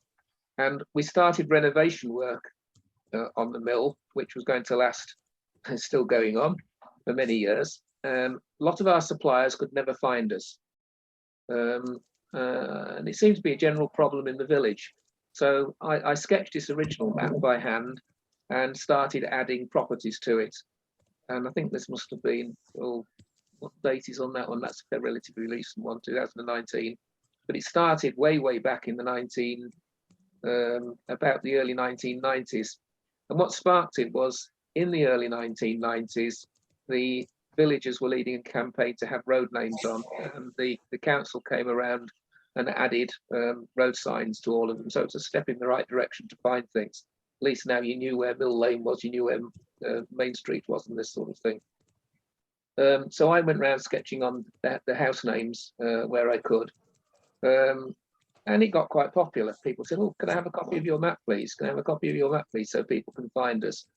And later, as software became more available, to do things with a home computer, I started computerizing it. It's never been particularly pretty.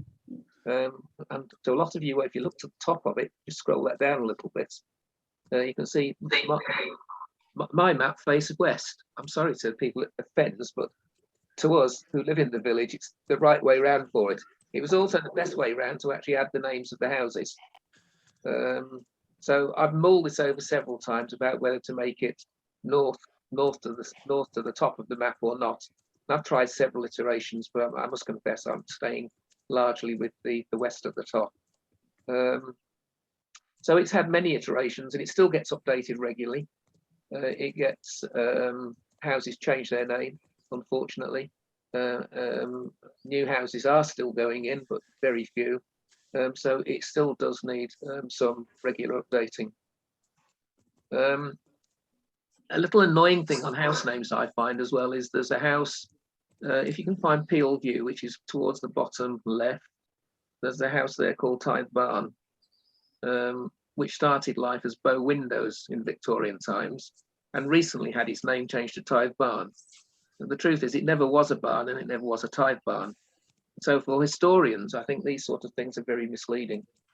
Duke Street, which is just below Post Office Road, got named by the council. There was no road signs at all here, and it was always known locally as Duck Street. And when I looked on an early census, I think it was 1911 or so, it was actually listed as Duck Street. No record of when it changed its name, if it ever did, or perhaps the council just thought Duke sounded a bit more posh than Duck and therefore changed it for us. So there we are. The other things that go with this map, well, first of all, the map is in A4 format, as Jerry said. I'm now currently trying to put it into an A3 format because it goes into 2 notice boards in the village so that people that visit the village can use it better. And I've also got 2 appendixes that go with it. One of them is an alphabetical list of houses in the village, cross-reference to the street, and an alphabetical list of streets with the houses listed under it. So it's making things easier to find. I'd like to develop it more. Jerry's made some quite good suggestions when he came and had a look at it. I'd like, obviously, I'm going to put a name on it, the village, because it's now spreading sort of far and wide. I think over the last 2 years, with the number of couriers that have developed because of lockdown, I think every courier company in the north of England has got a copy of this. And the drivers absolutely love it because they can come here and generally find out what they're looking for. For developments, I would like to make it bigger. I would like to make it look a bit smarter. I would quite like to put things like bottom right-hand corner, our neighbour Castle Farm is also the site of a Grade 1 listed castle, which is in ruins, but I would like to do some graphics of that, possibly a graphic of the mill, possibly a graphic of the village well, which is further up, and any other items on the map which are of a little bit more significance and worthy of a bit of graphic work. So that's where I am, going to continue developing it and had fun doing it. And that's it, folks. Any comments I'd be welcome. Mike, is it significant that your businesses have serifs and no one else has them? I'm sorry, your businesses have serifs in their font. Yeah, yes. The reason that I did that to start with is that the mill and Dusty's, the properties that belong to us as a business, we use that as a house font. It's actually Caslon Antique. So that was sort of something to make them stand out. I don't know if it's good or bad, but there is also a mix of fonts in here because over the years, as we've used different software, I haven't always been able to obtain the same font. I would like to know probably the best, clearest font to use for small writing and probably try and keep it very consistent, which I don't currently do. I have to say that I think Arial is quite a clear font for this sort of work. Right.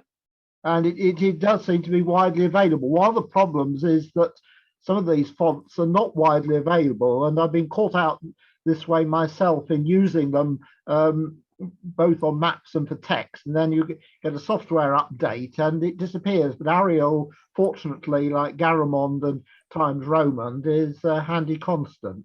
Yeah, I think some of them on here are Arial. I think I've tended to use that where I can. But I say there is a mix, and I think it's not good visually. Thanks, Mike. And if there's no further comments, I will, conscious of the time, I will I will speed fairly quickly through the selection that I've sort of brought virtually to the meeting. I commented before that the title of the session, Look, They Gave Me a Map, was taken from a 1934 advert produced by the Gulf Refining Company, Pittsburgh, often better known as Gulf Oil. They started off in their advert, the text underneath say, 20 years ago, a surprised and pleased motorist climbed back into his automobile holding a road map, note the hyphen there. It had been given to him by a Gulf filling station man.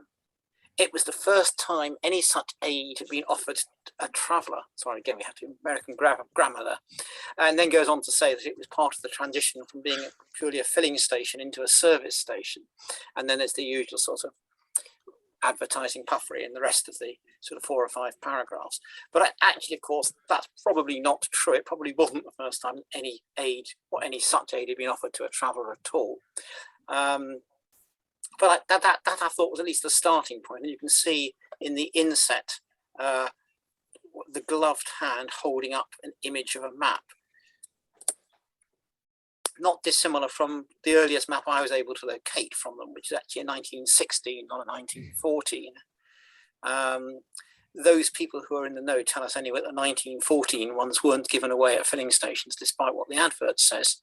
They were actually sent through the post by them to selected motorists who presumably had given their names to Gulf Oil in the days before the GDPR or anything similar existed, and were probably bombarded forever and a day with leaflets encouraging you to use their things, but also useful road maps.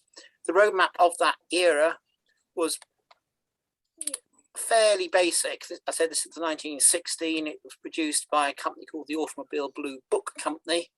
2 colours, not so dissimilar from perhaps similar maps that we might have found in Europe at that time.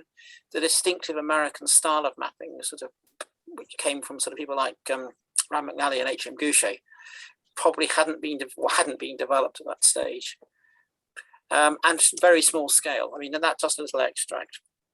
The other map on that screen was virtually Gulf's last American map. It was 1976, by which time they had stopped doing them of tours or of regions and had moved to much smaller scale maps. The final year was actually the following year, but that was rather similar to in design. I just thought to give you a 60-year comparison there as to what Gulf did. But of course, actually, as you might expect, Europe was earlier. And I'm not just going to talk about oil company maps. We'll just do a little bit about oil company maps first before we move on to others. I think this was a free map. It's a little bit lost in the mist of time as to whether it was or not. But we are fairly certain that this was an initiative by Pratt's Motor Spirit, which was the Standard Oil Company operating over here. Legally, it was the Anglo-American Oil Company, but in practice, trade name was Pratt's, that was sent out primarily to chauffeurs who had registered their driving licenses in 1904. And in 1904, they did 2 sections. They did a road atlas of southeastern England, which you see the title page of there, and one of southwestern England and South Wales, from which we see a little extract of the map here. And by comparison, actually, with rather later, it's a much more sophisticated map. It was done by Phillips.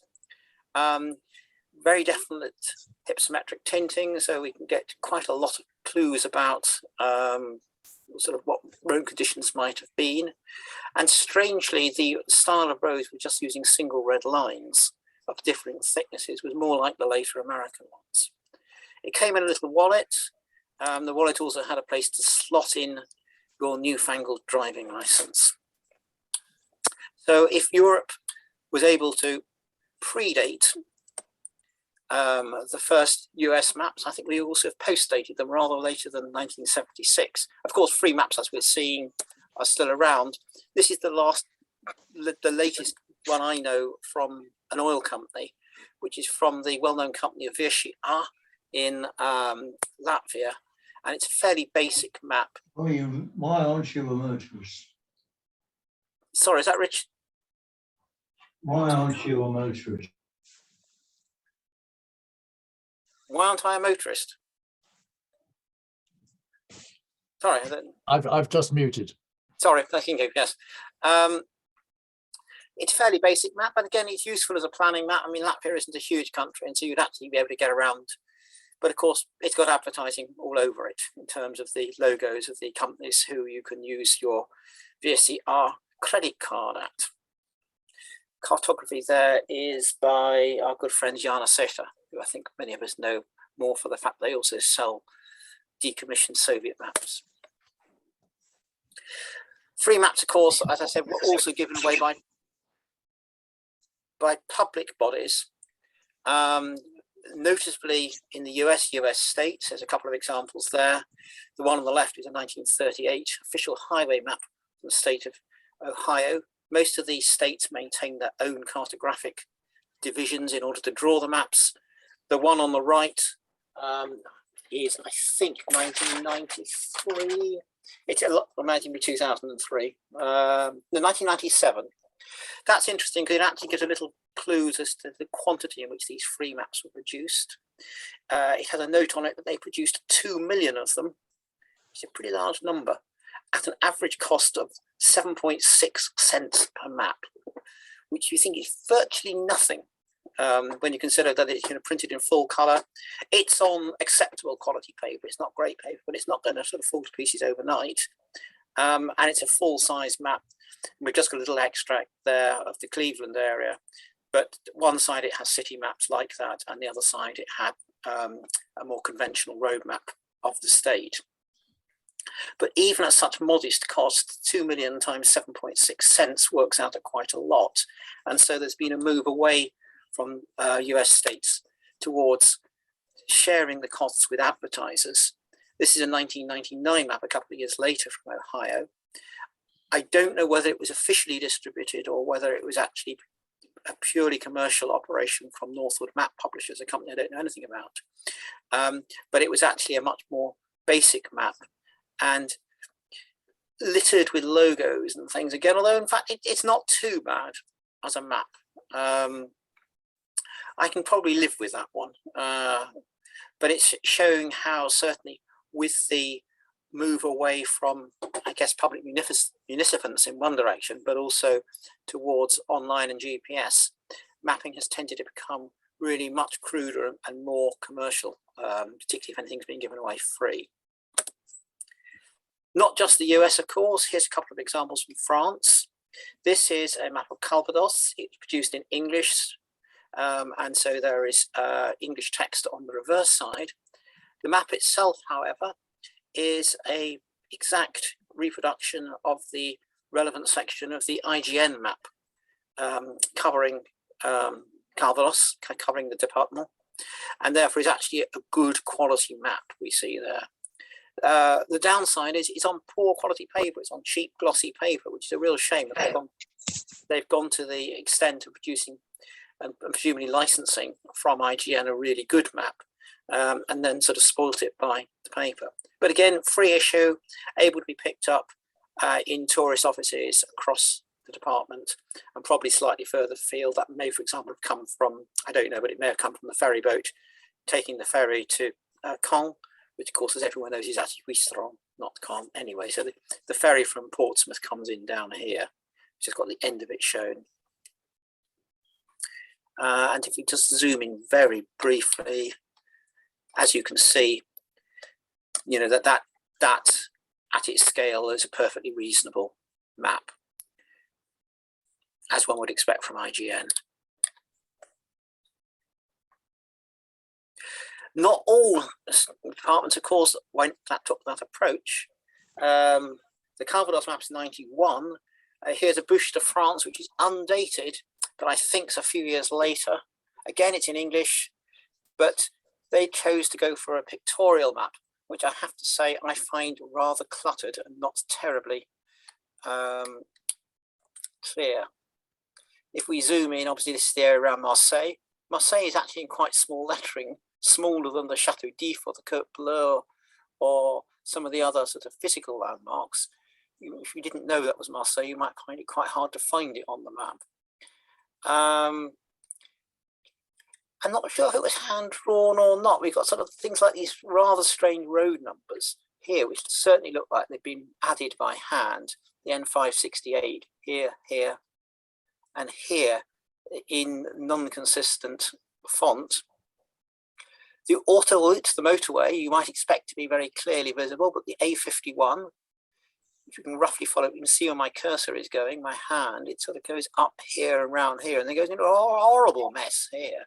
Goodness knows what the cartographer thought they were doing at this point before it sort of disappears into some houses in the back of Marseille. And if you had any doubts as to what was on that map, it very helpfully included an English language legend. This also is of rather, not quite sure how to describe it, but it contains useful things. I'm sure most of us are looking for speleology sites. Something actually is quite common on French maps in general. As part of my PhD work, I've been looking at maps, and French maps more than any others have speleology or caving marked. But the delight, go down a little bit further. Oh, the pleasure harbour is interesting because I don't actually see that symbol used on the map at all. They've got sort of various other sort of boating type symbols, but not that one. So I'm not quite sure whether they changed their minds about using it. Like with forest, it's a bit random, but look what we have here under the horse. No, not that one, sorry, the next one. We have this one, we have watersrettening. Now, maybe Michael can explain what rettening is, because I think it's a Dutch word, it's certainly not English. I can't put it right. I think this is typical for France, that they are very bad at foreign languages. I can't make anything of this thing. I can't. I have no idea what it's meant to be. I mean, rettening. Yeah, I just wondered. Maybe this is something to do with the large sail. Maybe surfing. Is it? I think it's a water park of some sort. But yeah. Anyway, sorry.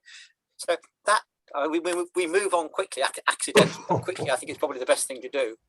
This is a nice map of Reykjavik. It's again on slightly glossy paper. It's but it's particularly nice because it's a perspective map. I'm not sure how useful it would be for actually finding a way around Reykjavik.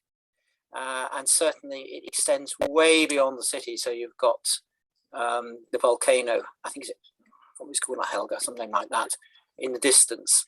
But as a map to look at, it's very attractive. As a map to use, I'm not sure how good it is. The reverse does actually have a street map of the centre, as we can see from the extract on the cover. And blissfully free of any advertising as well on that, which is quite nice. I'm trying to see, I've got the date written down somewhere. I'm about 1989, I think. And then a couple of years later, 1991, they just had a much more boring map. An amusing cover, but apart from these rather strange road signs sort of randomly pointing off the map, probably not that much. I'm not quite sure which one that's pointing down. I suspect it's meant to be pointing down this road here. But anyway, but that's a much more normal map. Street index, keyed points of interest, again, which is so common on this sort of urban map, whether official or unofficial. A useful map, but not as attractive as the earlier Reykjavik one. Of course, when you're doing a map like that, that one, as we can see, appears to be purely an Icelandic. I'm not going to attempt to pronounce that, although we can probably guess that that seems something like sort of street map at the end. You can sometimes find maps that are a little bit more difficult to interpret as a non-native speaker. This one, I'm afraid you can see from the inset, it's a little bit tatty because this is the map I used when I was in this particular city. But as you can see, I had to be fairly good at navigation in order to find my way around it. Can anyone offer a view as to which city this is that I'm showing you here? This may be Beijing. No, it's not Beijing. You're right about the language, but it's not Beijing. I'm Xi'an. afraid all Chinese cities had this plan. It's Xi'an, exactly. Nice, Yes, thank you. nicely square. Nicely square. That's right. And I think we've got the bell tower and the something. I can't remember which way around. I think that's the bell tower at the bottom, and that's the something else tower in the middle. I forget which now. Well, it's one of the few cities in China that still has its wall standing, I think. Yes, you can actually cycle around the walls, except when it's snowy. I was there when it was snowy, so I couldn't cycle around them. You can rent bikes and cycle all the way around the top of the walls, which is something I was quite disappointed not to be able to do. So yes, that's always a problem if you do have monolingual maps. Of course, you can get around it by publishing more than one version of your map. So I'm sure this is top of everyone's tourist destination this year. You're all probably desperate to rush to Tukums, and if so, you'll find a decent map. Because as we see here is Tukums in 6 different editions.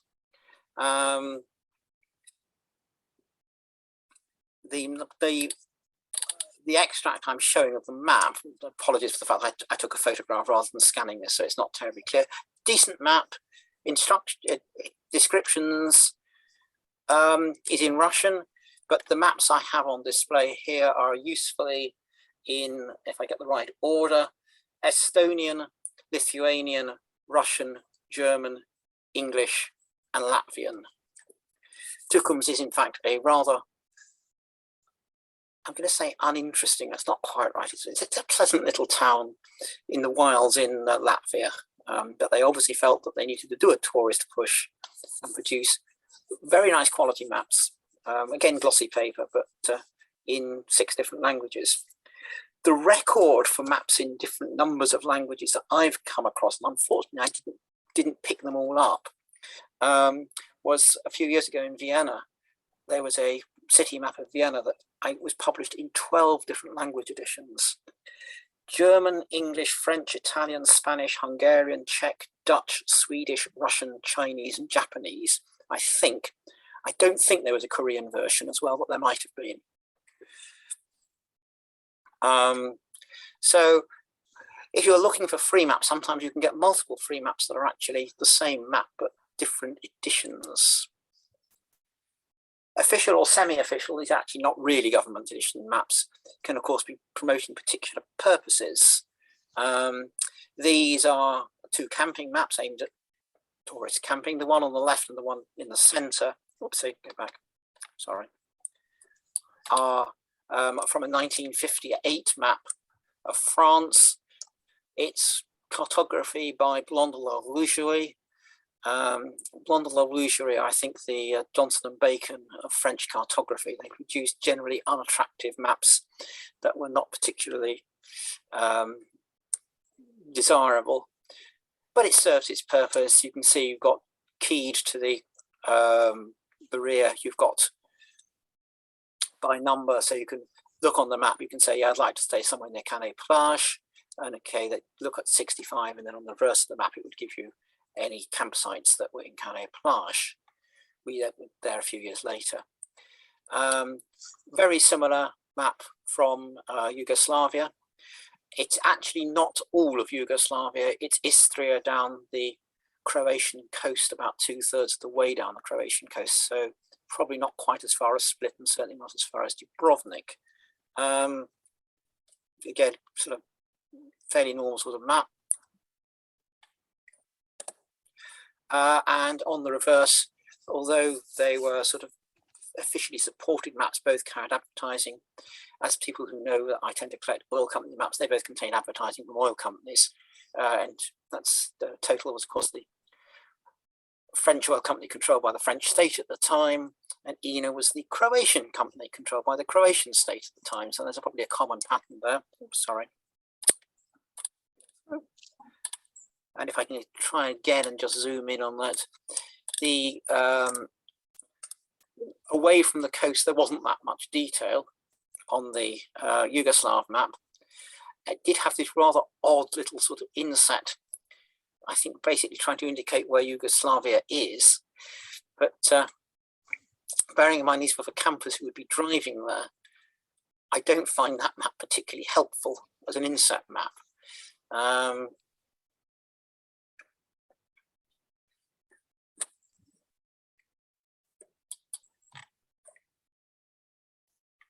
Whoops, sorry.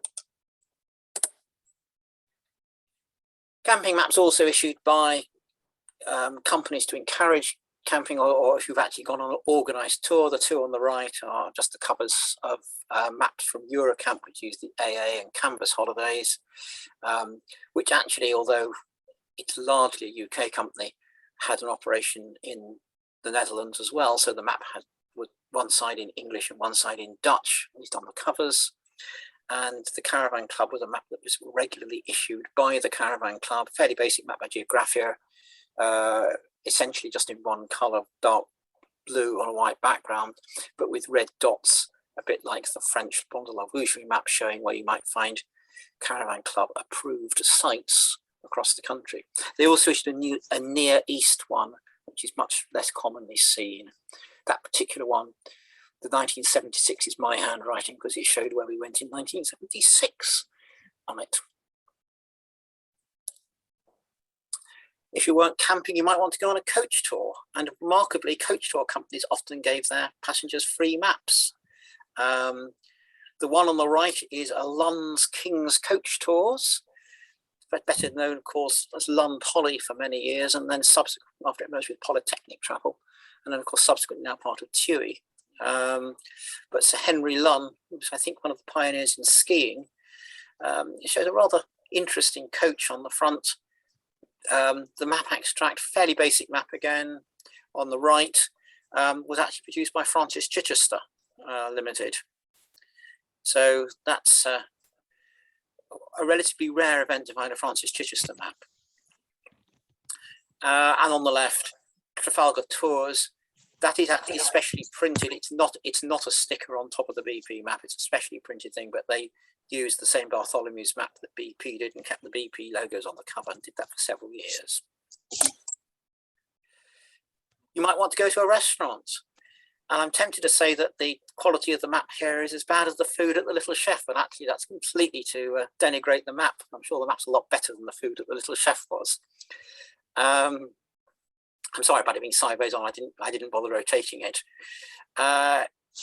Anonymous doesn't say who the cartography in that is, although it does have an Ordnance Survey license reference.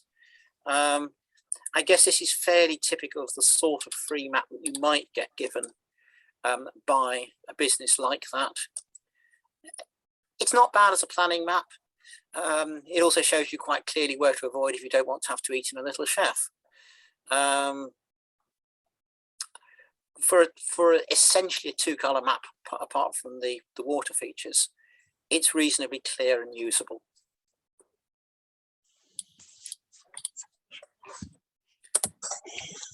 And if one's looking at free maps for restaurants, it's probably no surprise to find that the largest number of them tend to be from McDonald's.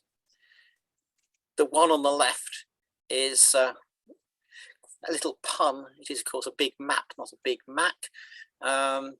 It was published, in fact, the same year as the one in the middle, which is Map Your Route with McDonald's, northeastern Yorkshire region, but stylistically it's very different. The one in the middle used Bartholomew's cartography. If I zoom in, you see it has an extract of what you might expect to be the map inside. In fact, it's not. The map inside was completely different Bartholomew's cartography. I probably should have scanned that as well, but I'm afraid I didn't. So that's a classic example of where the map on the front doesn't quite match what's inside. And I guess if you're just doing free maps, it doesn't really matter so much because no one's going to complain, oh, I thought I was getting that map, when they got something quite different and rather more basic, but certainly highlighting where McDonald's could be found. And again, I should have known that Michelle was going to be attending because there's a Dutch one for him. The UK examples, both from 2000. The Dutch one on the right is 1997. A Dutch-looking person, if I might say so. He'll probably accuse me of racism or something on that one. The public school boys are not Dutch. Sorry. If you want to eat or drink something other than McDonald's or Little Chef, you're in luck, because you can get wine and beer maps as well. I have a number of examples in varying qualities, most of which are pretty retire, it has to be said. These two are both very recent ones. The wine map is 2017. The Ale Trail map on the right's undated, but is probably 2016 or possibly 2017, because it refers to something in 2016 that might be current or might have been the previous year. Nice covers, nice ideas, but both of them are very much designed around showing you a route rather than necessarily providing a comprehensive map. The Vineyards of Kent, Sussex and Surrey one is interesting in as far as it's got quite a lot of sort of physical character in terms of the hill shading there, but the roads are remarkably simple. And for example, how one gets to point 13 on the map is anyone's guess, because it's sort of kind of quite some distance off the red recommended route. The other thing that I found didn't immediately strike me when I first looked at the map is a bit like the map I showed earlier from France, that the autoroute there was a bit indistinct. The motorways here are indistinct. Logically, they're using pale blue, but the M20 and the M2, and they are both numbered, are really quite indistinct against the green background and don't stand out on the map. The regular A roads like the A274 here, zoom in, that's probably a bit better if we see it, we zoom in, don't we? Is a lot clearer. And although this is a wine map, I'm fairly certain that Faversham 43 is mentioned because of its brewery, being Shepherd Neame, of course, for anyone who partakes of the brew occasionally, which I have to admit I have been known to. Not a terribly useful map, but at least it was free. One of the biggest categories of free maps are car hire company maps. Here's three examples. One from the left on the UK, which is quite a nice Bartholomew's map inside, very brightly coloured with very bright blue sea. And then two of the more common tear-off type maps that are on a pad on the car hire counter.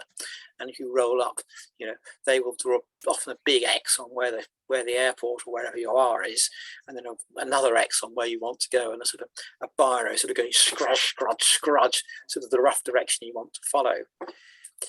As you can see from the lower example, typical US mapping style of sort of uncased roads with distinct colours for the different administrative areas that are part of the Houston metropolitan area, but not actually part of Houston legally. Does anyone know what connects those three maps? All three companies found their way ultimately into Hertz. And in fact, Thrifty is still used by Hertz as a sub-brand for some of its holiday destinations. Thrifty in general were both owned by Chrysler. When Avis was controlled by General Motors, Hertz was controlled by Ford. So they sort of went around trying to buy up sort of second tier car hire companies, including General Thrifty and name escapes me, Dollar. But then ultimately sold them all to Hertz. Well, actually they floated them and then they went through about three owners before Hertz ended up with them. Swan National was originally Swan South Drive. The National was because it had a joint venture with National Bus Company in a slightly ill-fated attempt to encourage people to rent cars from bus stations. That's how it got that name. And of course, if you're on a motorist, you might need to know about where roadworks are taking place. This is a big, almost newspaper format. The map is only quite basic in the middle. So we can see that it shows where they are. It's got different types of symbols and it's got a legend that explains what the different symbols are, where there's maybe major constructions with probable delays or local detours, minor construction, alternative routes for the detours. Although I have to say, I'm not too sure how useful a line like that would be. And then this one actually, as we can see somewhere, is the May 1941 edition. And it's quite interesting. It says, many things have happened since the close of the 1940 touring season, and most of them have been unpleasant. There is no need to recount them here. Thus, there's never been a year when people have stood in greater need of wholesome relaxation, a good vacation, and pleasant, happy weekend trips. Little did they know. So that's, as I said, a May 1941. Jumping ahead something over 50 years, this is a Finnish one. And again, I think it's notable for the fact that the actual map element majors in on sort of landforms. But again, it's quite usable. Somewhere not on the bit I'm showing, it's got an explanation of all the different symbols are and what that might mean if you're happening to want to drive from northwest of Finland across the border into is that Norway or Sweden at that point? Norway. Norway on top and Sweden in the left, in the right. No, the left. Left. That's right, because Kiruna is Sweden. And indeed, this is the border between Norway and between Finland and Sweden. But glossy paper, but quite a useful map, because you could find your way around the country very easily on the actual map and just ignore the roadworks. Not the same could be said of the English offering here, which is a couple of years earlier, if I remember rightly. I've got it written down somewhere on my piece of paper. I think it's it says, no, it's latest, February 2005. The Highways Agency went through a short period of issuing fairly basic maps with its idea of roadworks on them. Just an example. And again, it was keyed and explained what was going on. So I have no idea what was going on there, but I can guess number 5 was the building of the bypass leading up to the Black Cat roundabout, and various other things.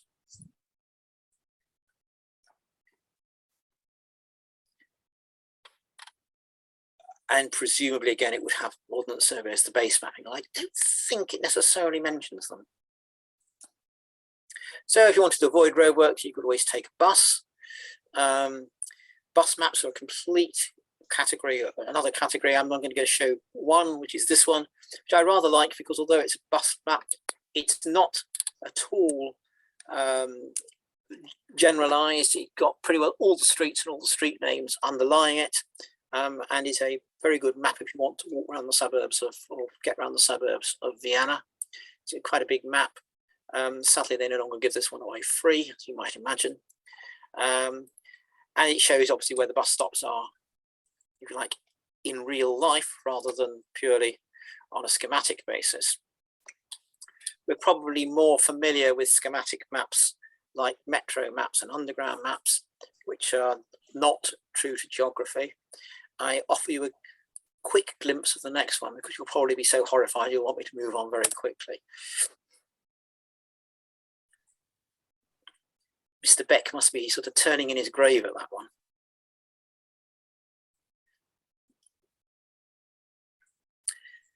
But someone mentioned Silverlink earlier on. Yes, we see we have actually Euston as being the destination from Silverlink and Virgin, named as such. It's a Z card map, so it folds down to credit card size. On my screen, it's probably almost exactly the size of the real map. And the reverse, it has to be said, has a proper map of central London. It's just that that side was sort of kind of odd. Given away free, again, around 2000. I don't think it carries a date. And the alternative, of course, if you don't want to do that, is you can cycle. I just include that because I like that map. It's the one I use for cycling. And you can see it's a bit worn. It could do with being on better paper. But again, as a map for getting around on a bicycle, it's very useful. It shows the main cycle routes in sort of cased bold red. It shows the redways, which are like sort of proper cycle segregated routes with decent surfaces by and large in red. It shows the leisure routes, which tend to have less good surfaces, in green. And then it highlights the national cycle routes 6 and 51, where they appear with a yellow highlighting. And then beneath it all, if you want to cycle through on the estate roads, they are visible as well. So that actually is a very useful map. Sadly, they've not reprinted it. That was about 2017, I think they produced that.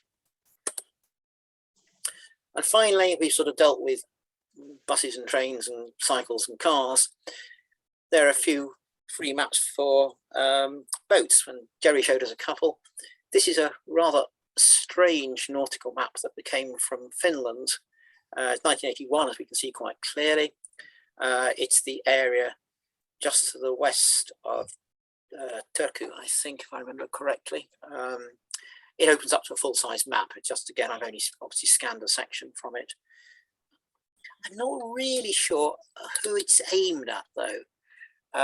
As we can see, that the white blobs, when you look in, are depth markings. They're not little islands. On a pink sea with red land masses, and these are presumably the main sort of nautical navigation routes. It's just sort of a slightly strange map, but it was definitely free because I picked that one up myself back in 1981. And that brings us more or less full circle, because some of the oil companies also produced navigation guides, marine info map or cruise guide maps. The two examples here from Gulf. Since we started with Gulf, I thought I'd finish with them. The maps are usable for sort of pleasure navigation, I think. You know, as you can see, again, they've got lots of information about lights and buoys. Just off the map, you've got where nautical, where north is, magnetic north on any given time. In fact, I think this one's got just a little bit of the magnetic north compass, as opposed to the map which is oriented to grid north. Usable, attractive pictures as well, generally placed so they don't obscure useful detail. That's been quite carefully thought through. Again, that would be Ram McNally who would have done that particular map on their behalf. And with that, I leave you with my selection of free maps. Thank you. Thank you very much, Ian. And a question for Michiel. Ian. Certainly, Michiel. Did you try to translate the title of the water map of Turku? Because I don't know anything about Finnish except what sort of language it is, but it might give that liikenne heidet or something like that. Was the second one, of course, is Swedish. Canoe people. Oh, that's an interesting thought. I mean, maybe you should put it into Google Translate. Yeah, and the second one, of course, is Swedish. That's what I know. Yeah, I mean, that's Optic Communications. Oh, it's also in Swedish, and yeah, that's what I'm saying. That's what I said. Yeah, the second one is in Swedish, and it is kommunikationer. Yeah. So it's only global navigation.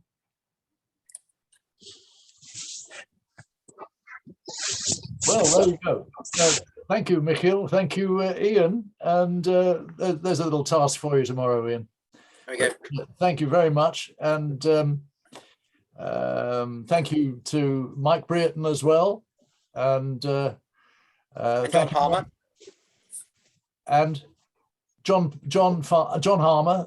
Thank you, John. And to everyone who has attended tonight. And everyone who stayed the course. It's been quite a long one, I'm afraid, Vanessa. It's been interesting. It's been interesting to do. Difficulty for me. Sorry, we got interference here. The difficulty, I don't know, with such a random subject was to nail it down to doable proportions, and there are lots that I'd love to have shown everyone, but I'm very grateful to everyone for staying the distance, and thank you for the chat messages which have come up from time to time, Stuart, and so on. Correction over Odessa, yes. And thank you, Ian, for chairing us and getting all that material prepared. A lot of work went into that, I know.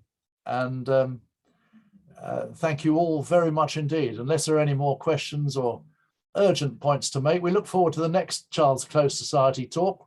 Richard, Oliver and I are planning 1 or 2 talks, and that is not till October. We do welcome speakers between now and then.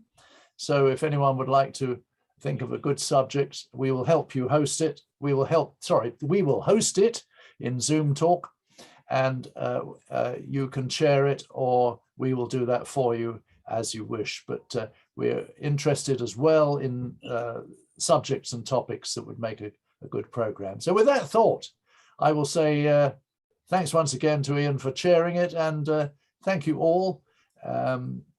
This will appear on the website in due course. And you can stop recording. I can stop recording. Yes, thank you all very much. Thank you.